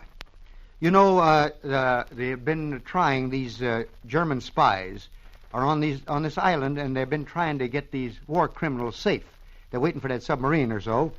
So I'll read you the stunt now. So one of these, the leader of the Germans, these Nazis, and he's got that searchlight in the dark, and he's throwing the searchlight, and he says, and you know, what's his name? Joe Palooka's on another island watching this whole transaction. And this Nazi leader says, he's almost to the lifebuoy now. Get the machine guns, we're going to the reef. Then silhouetted in this moonlight are these three Nazis all armed with guns, they've got it. And then here's the dialogue again. He says, when I raise my hand, you set it off. See, they got a big thing with dynamite here. It's going to be knocking off this island. And he says, no, let Druten. I swore allegiance to him. I can't. And the other third says, you are a coward, Stiga. I will do it. And it's signed Ham Fisher. It should sign Ham Hershfield. Then we got Bringing Up Father. Well, of course, there is no more famous comic in all the world. Any comic that can last 30 years can last forever. The Journal American by the one and only George McManus. Maggie is saying, you know, the brother's been there, and of course old Jig's been sore about her brother being there, and he's thinking of a scheme how he can get rid of him. So Maggie is saying to her daughter, yes, I've convinced my brother to stay and visit us for another week. And the daughter says, I'll bet that wasn't hard to do. Now, the next scene is very, very interesting. Jiggs is at the police station, and the police lieutenant is taking his cap off, the police cap. And that was part of the scheme, because the lieutenant says, well, I'll lend you my hat, Jiggs, but I must have it back by tonight. And Jiggs says, sure, I'll return it by 5 o'clock. Now, here's an interesting scene. Of course, you got to see the picture a great deal in this, always in McManus' stuff. There's a parlor, and on the settee, Jiggs has placed the lieutenant's cap. And the brother comes in, and of course, he thinks the police captain is someplace around there, and naturally he thinks he's guilty of 1,000,001 crimes himself, and he got all his exclamation marks coming from his head. And the last is Maggie, and she's reading a letter. She's in great consternation. She says, what's this? A note from my brother. He says he's been called out of town. We'll phone where he is tomorrow. Oh, it's a pip. I like that. Now we come, of course, to Dick Tracy. In the Daily News by Chester Gould. Well, the whole world is interested in this. You know, the picture's very, very dramatic here. What's his name? Wetwash is unconscious outside of the automobile of the finer laundering. She's driving. Breathless is driving. And he's unconscious. She got rid of him, of course. And she says, ta-ta, Wetwash, old pal. Pleasant dream. She gives it with a lot of emphasis. Now, they're crossing over the water and up this hill, and she's driving, and it seems like the back door is open of this laundry truck, and the wash is falling out. And she says, I don't know where he brought me, but I just follow this road back to the pavement.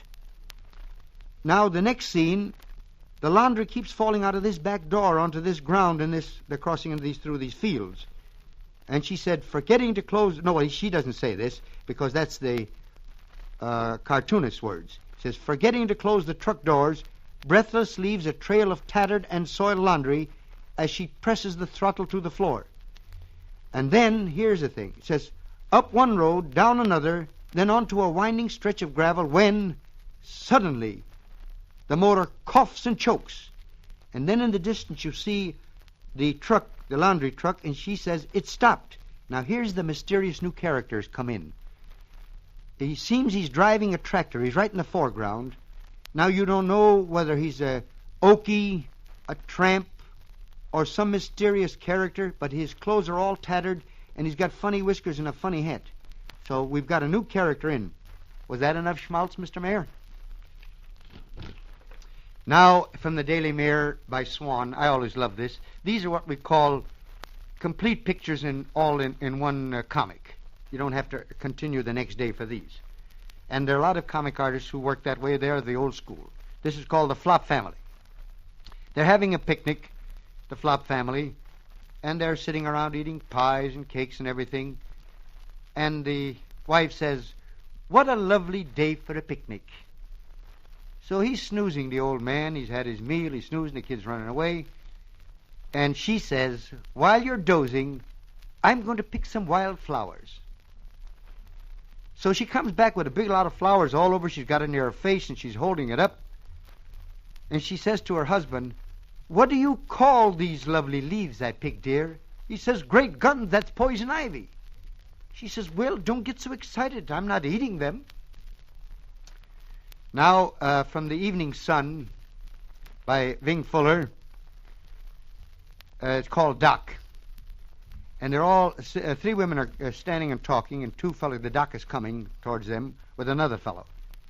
And by the way, this is also a one-column complete picture. And she says, oh, here comes Doc, just the man I want to see. So she sticks her tongue out for the Doc to look, and she says, look at my tongue, Doc. It hurts something awful. So he looks at it and said, it's sunburned.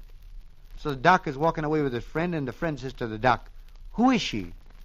She says, she's the champ gossip of the town. Now, Orphan Annie. Of course, you know, this has been very sad, the trial about Orphan Annie. You know, she was supposed to have killed Mrs. Bleeding Heart, and we all know that it wasn't true, that she didn't do it. So, you know, for a little while now, the jury has come to the scene of the crime, the cistern. And they've all, and what's her name, Miss Polyps, fell into the cistern. So they're all looking around, and remember that little Orphan Annie brought the tire chains and put it across the thing to save her life, so that they changed on the cistern. So they're all standing around and says, tire chains. And the next one says, they make a regular ladder. And the other one says, Annie thought of it. And the other fellow says, it'll save Miss Polyp's life. So they bring Miss Polyp up. You know, they have regular comic stuff here. Woof, blub, blub. Where am I, says Miss Polyp. She's unconscious. And one of the jurors says, you're all right now. And you can thank Annie that you are still alive. And what do you think Miss Polyp does? She's just that kind. She says, pointing to Annie, she says, that little monster, she did that. It was a trap. She tried to murder me, too. And the district attorney with the slide thing says, Eureka! Just what I needed. And of little Orphan Annie, all she can say is, what a character. Now we have Winnie Winkle. You know, Winnie says, comes to the officials of the office and says, Mrs. Chaos, Branner draws this after all, Daily News. Mrs. Chaos is on the rampage again, and it's demoralizing to the whole factory. So the manager says, what's wrong with her foreman? Why doesn't he fire her? And, of course, the owner of the concern is looking on. He's kind of puzzled. So she says, he did, but she refuses to stay fired. So this manager turns around to the owner and says, such a situation cannot prevail, Mr. Bibbs. What are you going to do? He says, me? So he turns, he says, to the manager, says, you're the expert around here, Mr. Prissy. You fire her. And, of course, we have Blondie again from the Journal American. There's a great character journal. This Blondie by Chic Young. He's one of the real great comic artists of this world. And the kid comes in and says, can I have 2 cookies, Pop? Says, you can have 1 cookie. So he's saying to the Frau, smart guy, says, children always ask for more than they can eat. I just give them half of what they ask for. She says, that's a good idea. So he's reading the paper, and he thinks it's a wonderful thing. And all of a sudden, the young girl comes in with the pup, the kid, and says, Daddy, can I have 1,000 cookies? He says, oh, dear, you can just have 500. Now, of course, one of the great comics of the world, started by Claire Briggs, the immortal Claire Briggs, gone a long time ago now, but the great comic still continues by the work of Arthur Falwell and Ellison Hoover, called Mr. and Mrs. of the Herald Tribune. Now, he's saying, say, this cream of mushroom is swell, the husband says. You made it? She says, no, it's some I bought. You know, very modest sort of a wife. And how typically wife this becomes. She says, and he says, don't see how they can afford to put such soup these days. It's wonderful. She says, I'm glad you like it.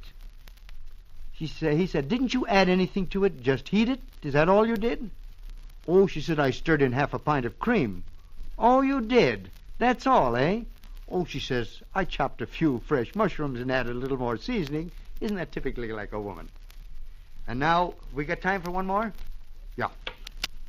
Red Ryder from the New York World Telegram. And Red Ryder, you know, he's a well-drawn character, too. He says, so this girl, Vesta Seller, is something special to look at. I'd like to see her, but I got a mend fence. He's saying that to this mayor of the town. He's on his horse. And the mayor says, she'll be here a spell, Red. Women troubles are hard to get rid of. And the mayor says, adios, Red. And the mayor says, what did you see, Luther? Is that pretty gal, Mayor Boggs? She's heading here. And she is a beauty. She comes over to the mayor and says, I'd like to hire a horse. What's your rate by the day? The mayor says, gosh, if I had a horse, you'd get him free. And all I want to say is, in reading these comics, it's a pleasure to do it, Mr. Mayor. You're still continuing the best idea, and don't let anybody kid us about this. This helps more for morale. This is democracy at the best. And remember this. What kids like, grown-ups like. And the more we stay as kids, the better for this country. Thank you. Good night.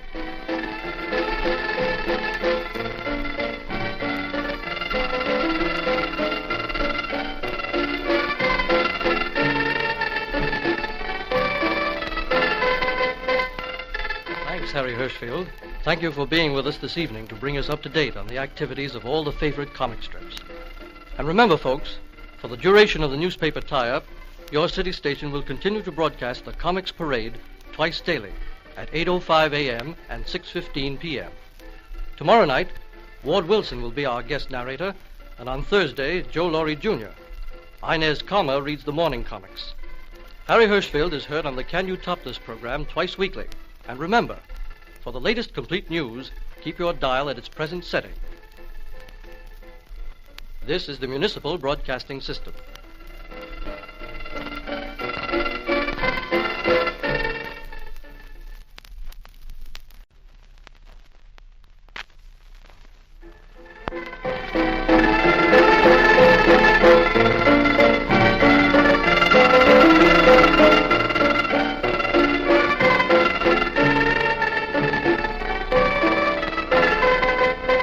Good evening, ladies and gentlemen, boys and girls.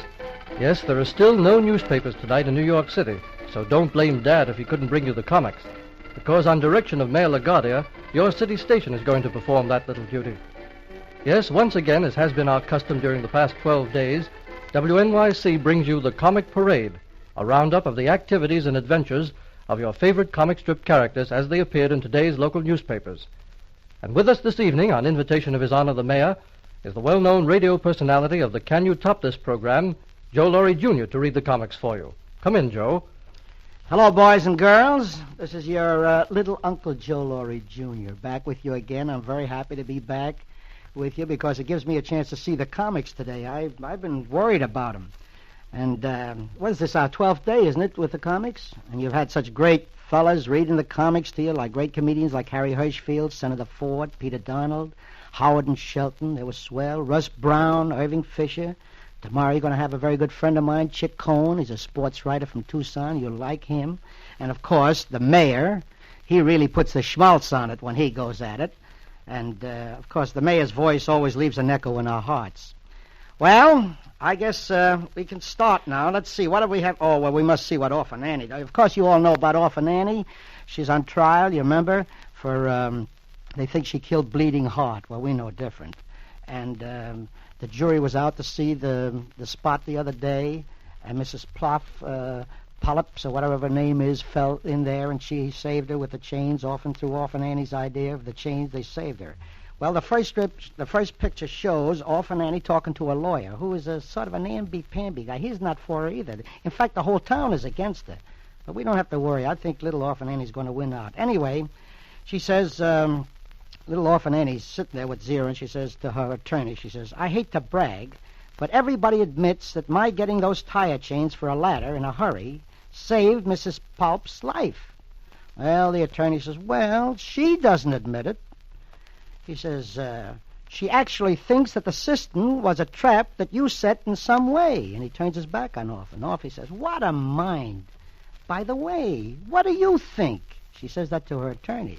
He says, well, he's a sort of a hamby-pamby guy. I said, well, I hardly know what to think, Annie. I can't forget that Miss Pulp is my mother's dearest friend.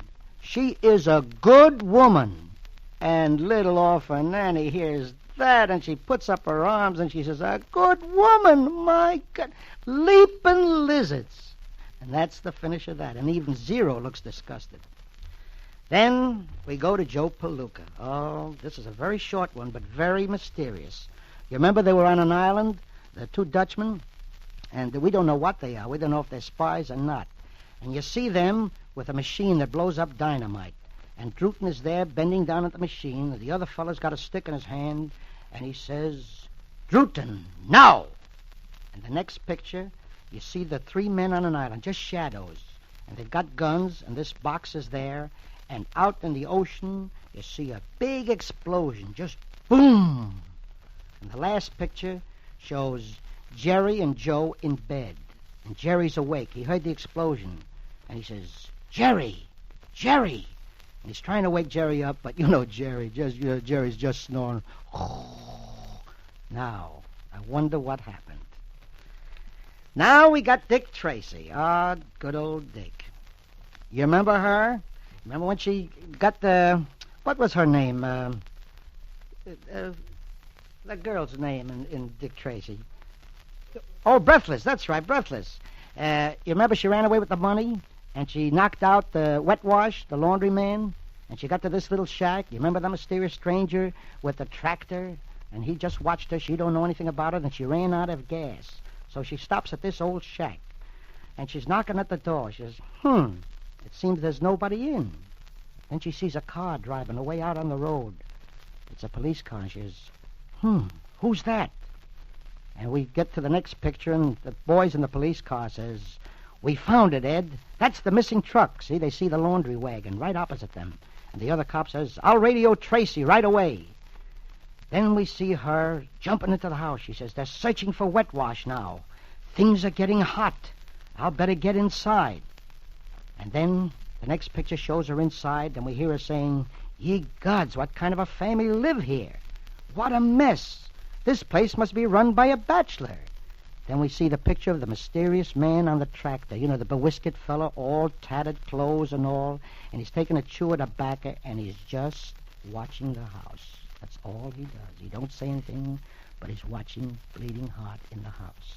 Now remember, the police are calling up Dick Tracy. They've got the laundry wagon, and this mysterious man is just watching Bleeding Heart in the house.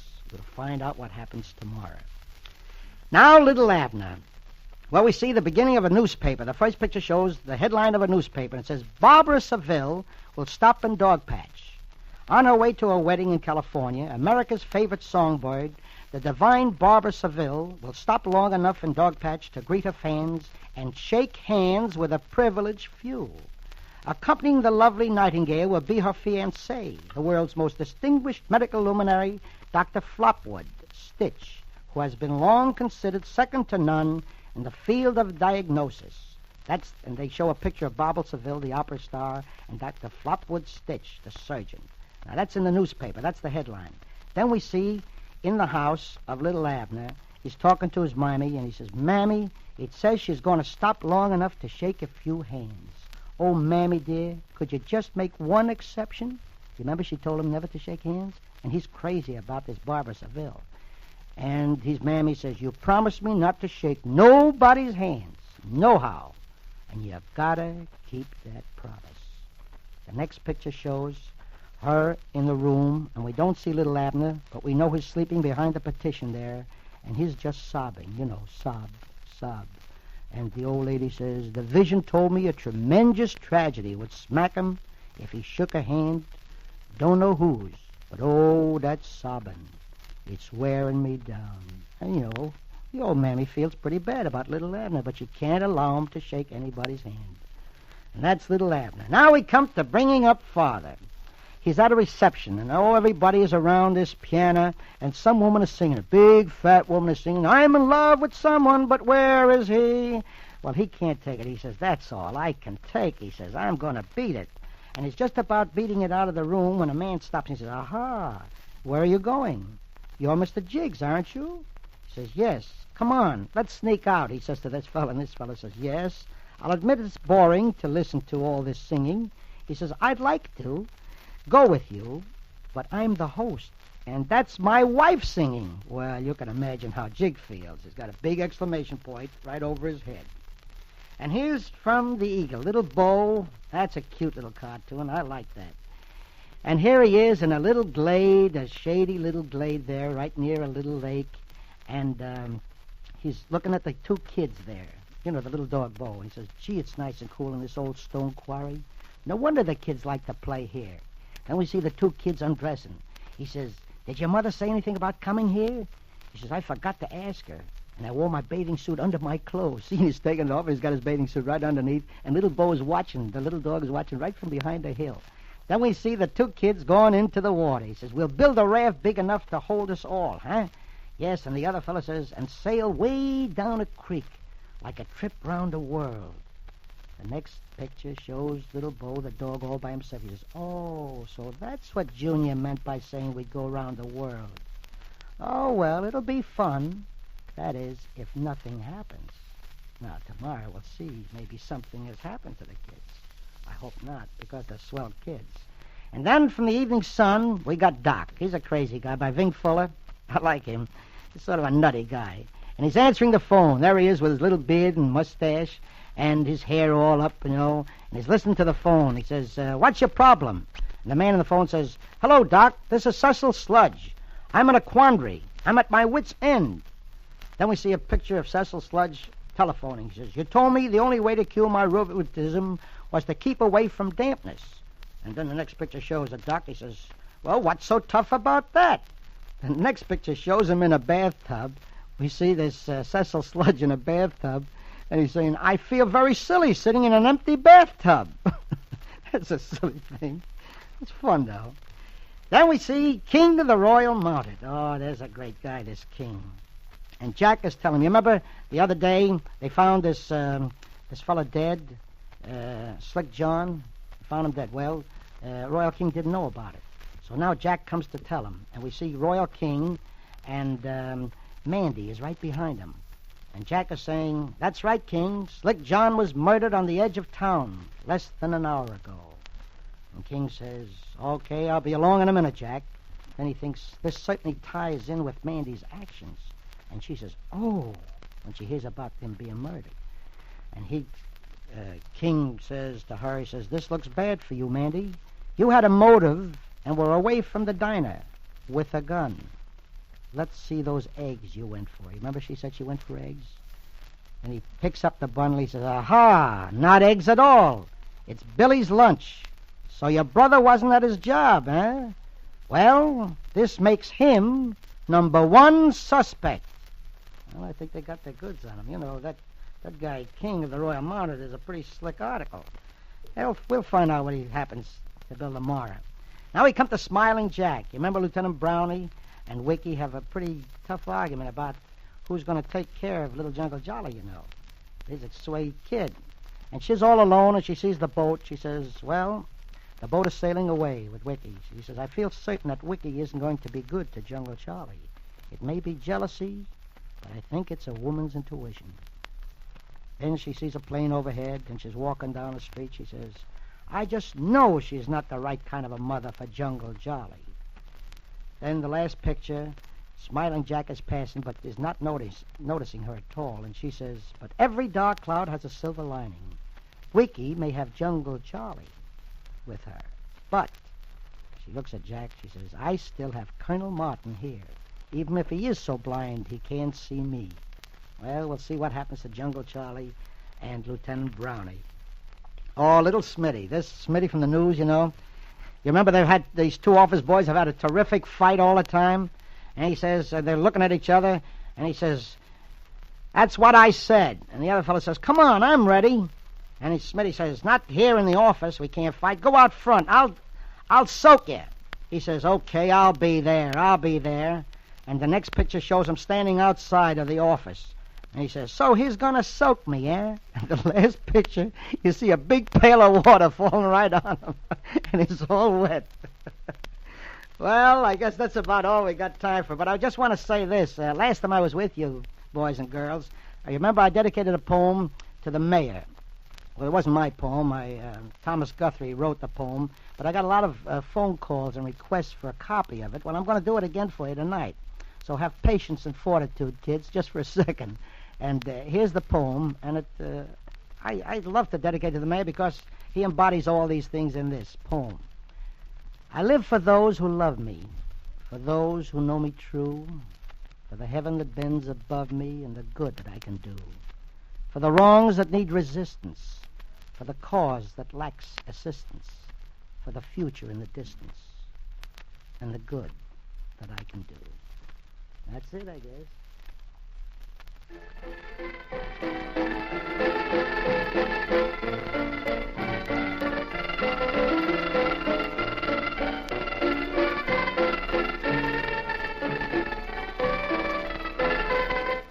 Thank you, Joe Laurie, Jr. Thanks very much for being with us tonight and helping all of New York City's youngsters get to bed happily and content after learning of the adventures of their favorite comic strip characters.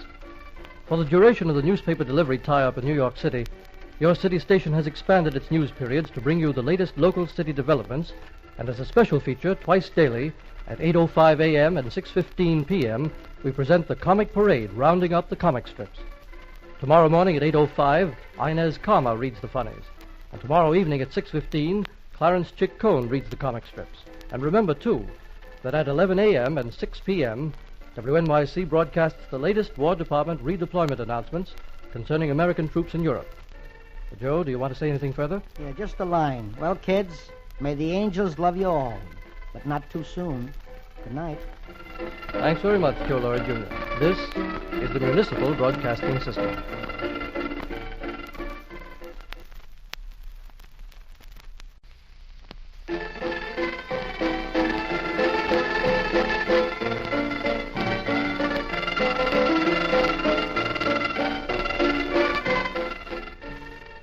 Good evening, ladies and gentlemen, boys and girls. Yes, there are still no newspapers tonight in New York City, so don't blame Dad if he couldn't bring you the comics. Because on direction of Mayor LaGuardia, your city station is going to perform that little duty. Yes, once again, as has been our custom during the past 13 days, WNYC brings you the Comic Parade, a roundup of the activities and adventures of your favorite comic strip characters as they appeared in today's local newspapers. And with us this evening, on invitation of His Honor the Mayor, is the well-known sports authority and comic writer, Chic Cohen, to read the comics for you. Come in, Chic. Thank you, Milton Slater, for that gracious introduction. And good evening, folks. Well, after the great array of stars that have read the daily comics the past 13 days, not forgetting, of course, our eminent mayor and super performer, Fiorella H. LaGuardia, I do hope that I'm equal to this most pleasurable task of at least in some sense or measure conveying the characters of the comic happenings. I've been trying to get into the scheme of things. In other words, I've tried to get into character, so I came down to this job, to the municipal building, on a pogo stick while playing with my yo-yo. Now listen, gang. Gee, I hope I make good, because the kids on my street have warned me. If I don't, well, they won't let me be their mascot. They've got a ball team called the Rockets. So here goes. I'm going to start with one of my favorites, Orphan Annie. Well, we all know that Orphan Annie is on trial for her life as a result of the death of Mrs. Bleating Heart. Well, in the first picture you see a courtroom with the judge on the bench. The judge is yawning, while Orphan Annie's lawyer is making a plea for her. The lawyer is saying, and this is while he's addressing the jury, he says, "And so, members of the jury, you have seen that Mrs. Bleeding Heart's tragic death could have been an accident." And then you see the foreman of the jury, who happens to be a woman with a very, very sour face, just looks up and says, And then in the next picture, which is practically the same as the first, with the exception that now, well, what do you think? The judge is now asleep. He's asleep and really snoring. Yeah, he's sawing wood. But the lawyer is carrying on with his defense speech, and it's a great speech. Speech for Orphan Annie. And he says, "My client is but just a child. She has maintained her innocence throughout this trial. And I firmly believe that she is. Yes, she must be. I believe she is innocent." And then in the third picture, which is the final one, we see the same exact scene, but with this exception, that the judge now, yes, he is awakened from his deep slumber. But instead, what do you think he's doing? He's reading a newspaper. While the lawyer is continuing for Orphan Annie, and with outstretched arms says to the jury, "So I ask you, that you, the jury, find my client not guilty." Gee, kids, I wish I had tomorrow's papers to find out what's going to happen. Well, now we come to another one of my favorites. It's called Dick Tracy. I know it's one of yours, too. In the first picture, you find Dick Tracy and his assistant in an open car. Looks like a very fast automobile. I guess one that might be capable of doing nearly 100 miles an hour. Think of that. And his assistant asked Dick, "Did they find Wet Wash? And what about Breathless?" And Dick Tracy answers, "Yeah, they found the laundry truck. They found it on a side road out southeast of town. And we're heading there now." And then in the next picture, or scene, we find Breathless. Yes, we find Breathless in the farmer's shack. I mean a room in the farmer's shack. She's looking out of the window, but she's always holding on to that big bag of money. And you hear her saying to herself, "The squat car is still out front. I'd better go out and back away and get away from here." Well, in the next picture, she's gotten out of the shack, and you see her in the fields. I think it looks like a cornfield to me. And in the field is a farmer tilling the ground. He's tilling it with a big, large tractor. And Breathless is thinking. She says, "That farmer. Wonder if he won't. Why not? He looks as though he could use some money." And then in the next picture, you see her talking to the farmer. Well, this farmer looks very seedy, and he's shabby and torn clothes. He goes right over to Breathless and says, and yes, he says very politely, "B.O. Plenty is the name, miss. Can I be of any help?" And all Breathless says, "Did you say B.O. Plenty?" Gee, gang, this is getting more interesting every day. And now we come to Little Abner. Yes, that's by Al Cap.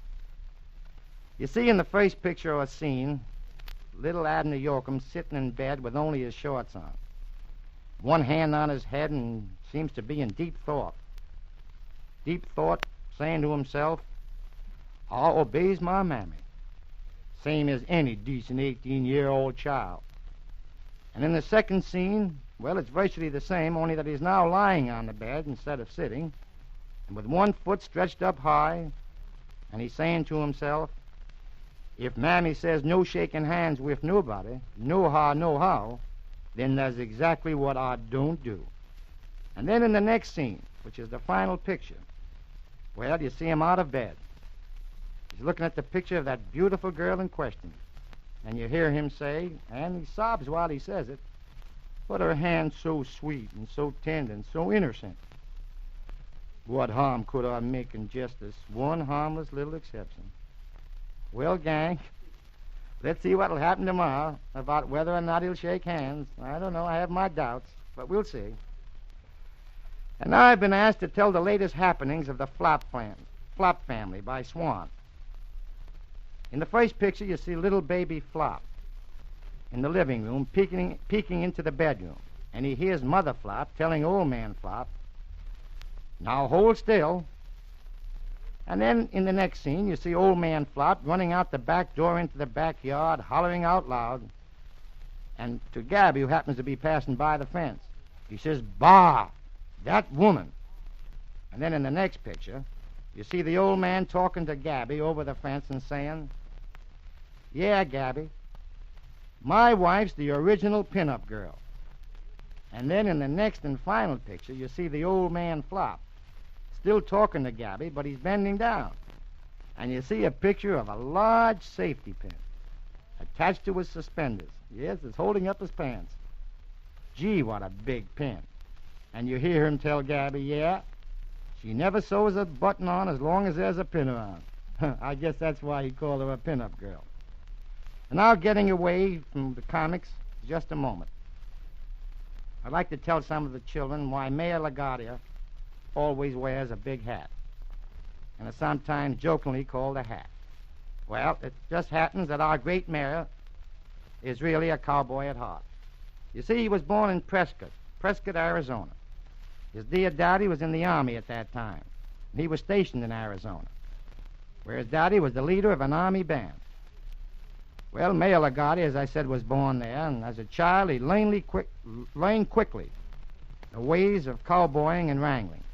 You see, children, I must tell you that I, too, have lived in Arizona, lived there for many years, and I heard many stories told about our mayor and his great ability to ride horses. Do you know when he was just a little jigger of a boy, he could already break broncs. Then as he grew up, he came east and studied law, but always wore his big hat. I guess you know that in the last war, some of you don't, I'd like to tell you, the mayor was a great flyer. Yes, a great one. And flying at that time was practically new. That was so far as war was concerned. But Mayor LaGuardia sure knew his business. But with it all, he never forgot the Great West and his great home in Arizona. So I kind of guess, maybe for sentimental reasons, he still wears his 10-gallon fedora. And now, that's enough of that. Back to the comics. Now it will be Smiling Jack. My very good friend and pal, Joe Laurie, Jr., did such a great job in reading the comic script last night that I, too, have found a great deal of interest in Smiling Jack. In the first picture, there's a scene in the stateroom of the ship with Jungle Jolly saying to Wiki, "I sure miss pretty sweet Susan." And then there's Wiki telling herself, "I must stop him liking Susan, because he may keep talking about her, even after Jack comes back." Then in the second picture, you just see a real close-up picture of Wiki alone, saying to herself, I certainly would not want Jungle Jolly to keep reminding Jack of Susan, and besides, I don't like the idea of Jack being at the bomber base, where she is, either. But I can't help that. But in the next picture, you see the vessel on the high seas, but you do hear the voices. As Jungle Jolly says, "You love Susan, too, don't you, Wiki?" But Wiki says loudly, "No, she's mean to your daddy.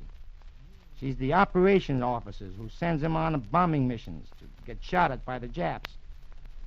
Well, think of that. But then in the last and final scene, you hear Jungle Jolly asking, "Are you sure, Wiki?" He says, "I thought the Army sent Daddy out on those bombing missions." You see, gang, Jungle Jolly is no fool. But Wiki realized she didn't get away with it. Don't kid yourself. Because she says to herself, I guess that didn't go over. But maybe I planted a seed of hate against her. Well, I doubt it. That Jungle Jolly is too smart to me. And now, here's the one that I haven't seen in a long time. I'm glad I've got the papers. It's Gasoline Alley. You see in the first picture, Skeezix shaving in the bathroom. And then Nina pops her head in and says, "Skeezix, has Brownie made any move towards paying the $25 he borrowed?" And Skeezix replies, "Not yet, Nina. But he's had it." But she says, "But he's had it." But he says, "No, but he's had it only less than a week." Then in the next picture, he's still shaving. And you hear Nina as she spouts out, "I don't see how they can be so hard up for rent money." His wife just came out with a $24.95 dress. Well, in the next and last picture, Skeezik is he's drying his face. He just completed his shaving and says to Nina, well, that poor woman, that silly woman just lives for clothes. I'm glad my wife is interested in other things. How did you know what she paid for it? And Nina says, well, I priced it before she ever saw it. And now I see my time is up.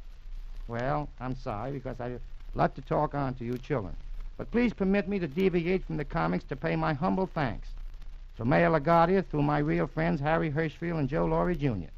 for giving me this grand privilege of doing my little help along in this goal we're all striving for. Well, it's a thing called happiness.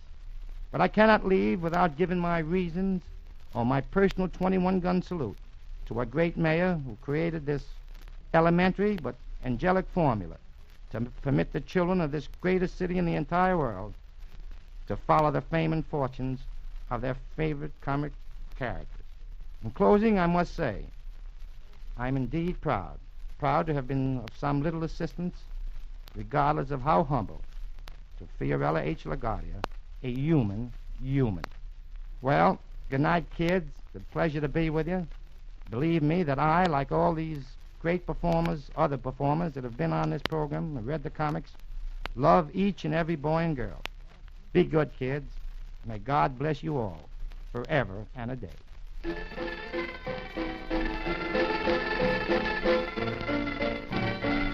Thank you, Chic Cohen.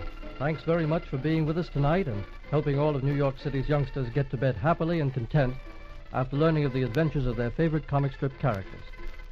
For the duration of the newspaper delivery tie-up in New York City, your city station has expanded its news periods to bring you the latest local city developments, and as a special feature twice daily at 8:05 a.m. and 6:15 p.m., we present the Comic Parade, rounding up the comic strips.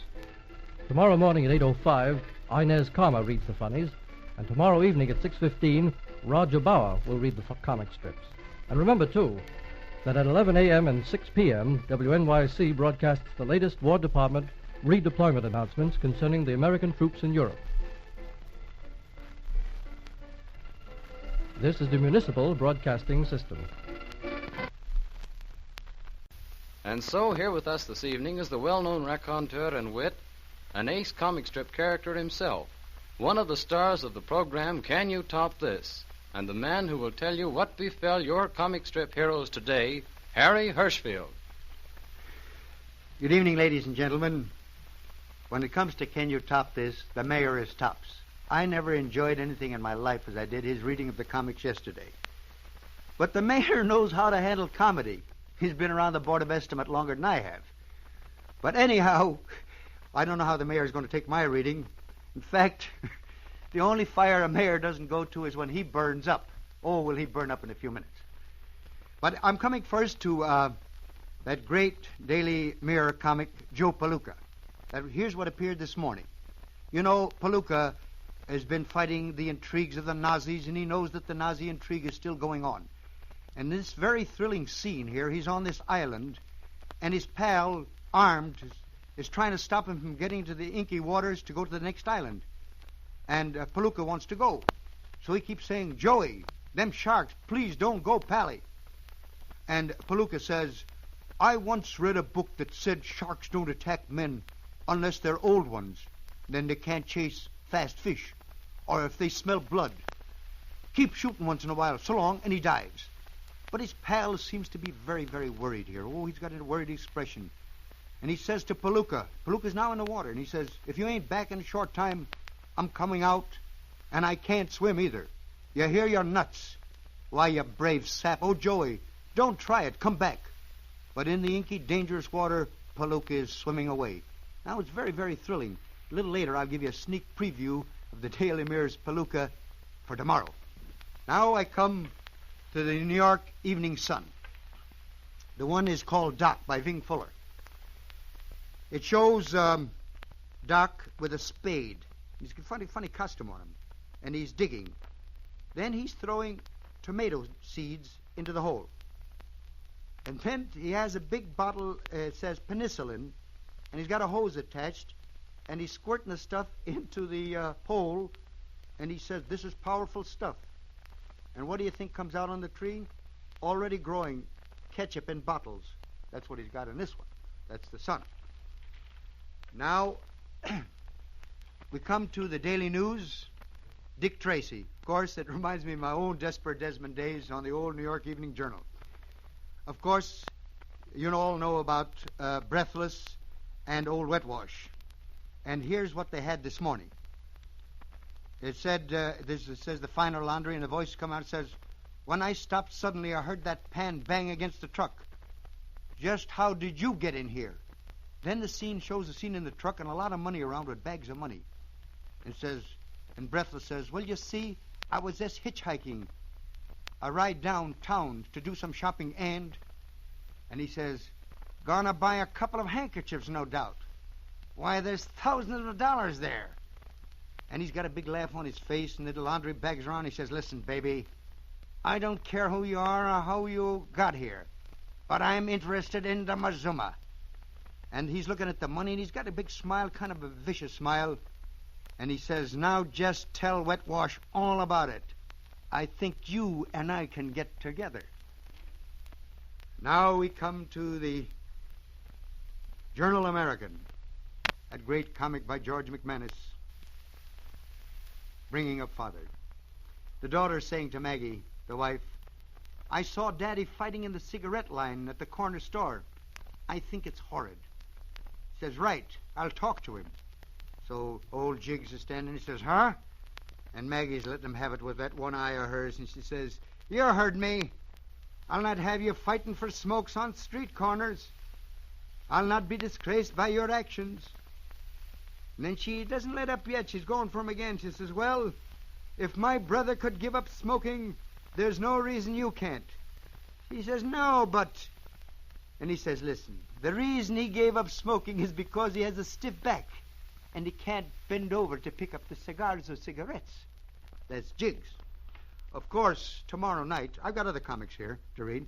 Tomorrow night, Joe Laurie Jr. of Can You Top This is going to be here to read them. But I got to warn Joe Laurie Jr. now that these are in English. And then on Thursday, Senator Ford, creator of Can You Top This, will be the guest, and he will read it. Now, I got one from the World Telegram, Red Rider. Oh, I like these melodramatic strips. Let's see what Red Rider. She, the gal here, all dressed up very fancy in chaps and everything, and she's backing up. See, they don't give names sometimes to these fellas here, and if you don't catch on right away what these are all about. Oh, yeah, this one, I know this one. And she says, neither one is hurt bad, Red, because he's got his guns facing these two criminals, these two bandits. And Red says, I reckon Jay will stop your crooked career, Busick. And these crooks say, you got us wrong, Ryder. They're trying to apologize. Then there's a close-up of Red, and he's got this big gat, and he says, blowing up the railroad, robbing the Duchess, and attempted murder. Sounds mighty naughty to me. So they're tying up these two bandits here, and Red saying, tie them up, Beth, then free the Duchess and Little Beaver. And she says, with pleasure. That's in the World, that's Red Rider tonight. I don't know what's going to be tomorrow. I didn't get a chance to see. And now, Joe Palooka. Here's a sneak preview on Joe Palooka by Ham Fisher. And here's what's going to happen tomorrow in case you don't get your paper. You know, he finally reached the island after a terrible swim, a dangerous swim. He's reached this other island. It looks like a lava-type island. And he's looking back, and he says in this black, inky water, says, I don't see nothing. Yes, there's a life buoy. It wasn't there the other day. And then he sees a wire on this thing, and he takes a hold of the wire, and he said, here's wire. Wonder where it goes. Golly, there comes the Nazis. You see, there's two Nazis. They're coming back at the hill. You can just see them very lightly. He says, here comes the Nazis. I better stay down. Gee, this is a tough spot. Now he got the two Nazis here, and these two Nazis are dressed like all these Nazi tourists. One got shorts on, the other's got the regular duck suit, and I guess they're talking their own way, and one says, Druten said that the Americans wouldn't want it to come out here, but he led them to another place. And the other Nazi says, the buoy is still in the place. See if the wire is still connected. Pull on it. That's Palooka for tomorrow. Now, let's see what other comics we got here. We'll read now. Let's see, from the Journal American. Let's see Tuffy. Tuffy is going to the movies with the little girl. Says the regular movie sign, and he's coming up to the box. And the manager says, "Congratulations, young man. You're the millionth person to buy a ticket to this theater." And the manager says, "And in recognition, I hereby present you with this lifetime pass." This is cute. And the girl says, "I demand a recount." Is there anything else, boys, that you want to read? Or do I have to keep moving? Keep on talking here. More comics? Let me see now. Well, we've got in the Mirror Mickey Finn. Which one is this? The New York Telegram? Well, I'll take it. But here's Mickey Finn. And says, "Phil in love? Yes, Mr. Mintmore. And with a woman that we're sure is just trying to use him because he's sheriff." The next picture says, "What do you mean by use him, Mickey?" And he says, "It's kind of a long story, Mr. Mintmore. You'd better sit down." I think Mintmore talks that way. I don't know. "And now he's engaged to her. He gave her the diamond ring last night. He says, I can see why you were worried. And Phil refuses to believe these things you found out about her." "That's right, Mr. Mintmore. I hate to ask it, but do you suppose you could do anything?" "Well, I don't know, Mickey. You've thrown all this at me pretty fast. Let me think." Now, let's see what else we got here. Oh, you know what I like? Also the Flop family. Oh, I love the Flop family. He says, "I can't stand it in here any longer. I'm going to give her the money for a new hat." So they're talking over the back fence, the two women. And one says, "I always feel better after a real good cry." And she said, "It gets things out of your system, sort of, Mrs. Flop." She says, "No, it gets things out of my husband." Yeah, I think that's a good gag at that. Now, listen, how long can I keep on talking here? But I do want to say this about our mayor. Nobody has more admiration for him than I have. I think his duplicate will never take place again in this country. May he live long, because there'll never be two like him. He has a grand sense of humor. He has a grand sense of proportion. Once in a while he flies off the handle, yes, but when he flies off the handle, it's because he's intensely human. But there's so much of the calm about him, so much that's marvelous, that I want to take personal tribute for him right here and say it. And when he did this thing about the comics yesterday, you couldn't help but love him for it. Every child loved him for it. Grown-ups who are always will-be children love him. And there's nothing you can do for me, Mr. Mayor, that I'm asking for. You're going out of office anyhow. If I have to get a police pass, I'll look for one of the other two guys. But thanks for the privilege. And if I can come here on Wednesday again, I'll be happy to do it. But in the meantime, you're going to get Joe Laurie tomorrow, and on Thursday, Senator Ford. Thank you for listening.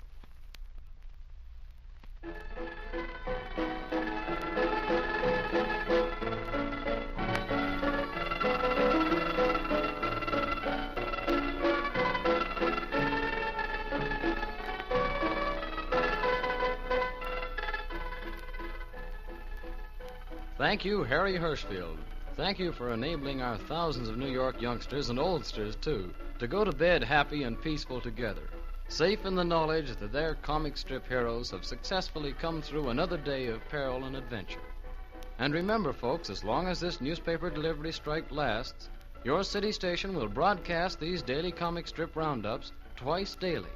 The morning papers at 8:05 a.m. and the evening paper strips at 6:15 p.m., with Harry Hershfield, who appeared by invitation of the mayor, Senator Ford, Joe Laurie Jr., and Peter Donald of the Can You Top This program. And for all the latest world and local news, keep your dial at its present setting. This is the Municipal Broadcasting System.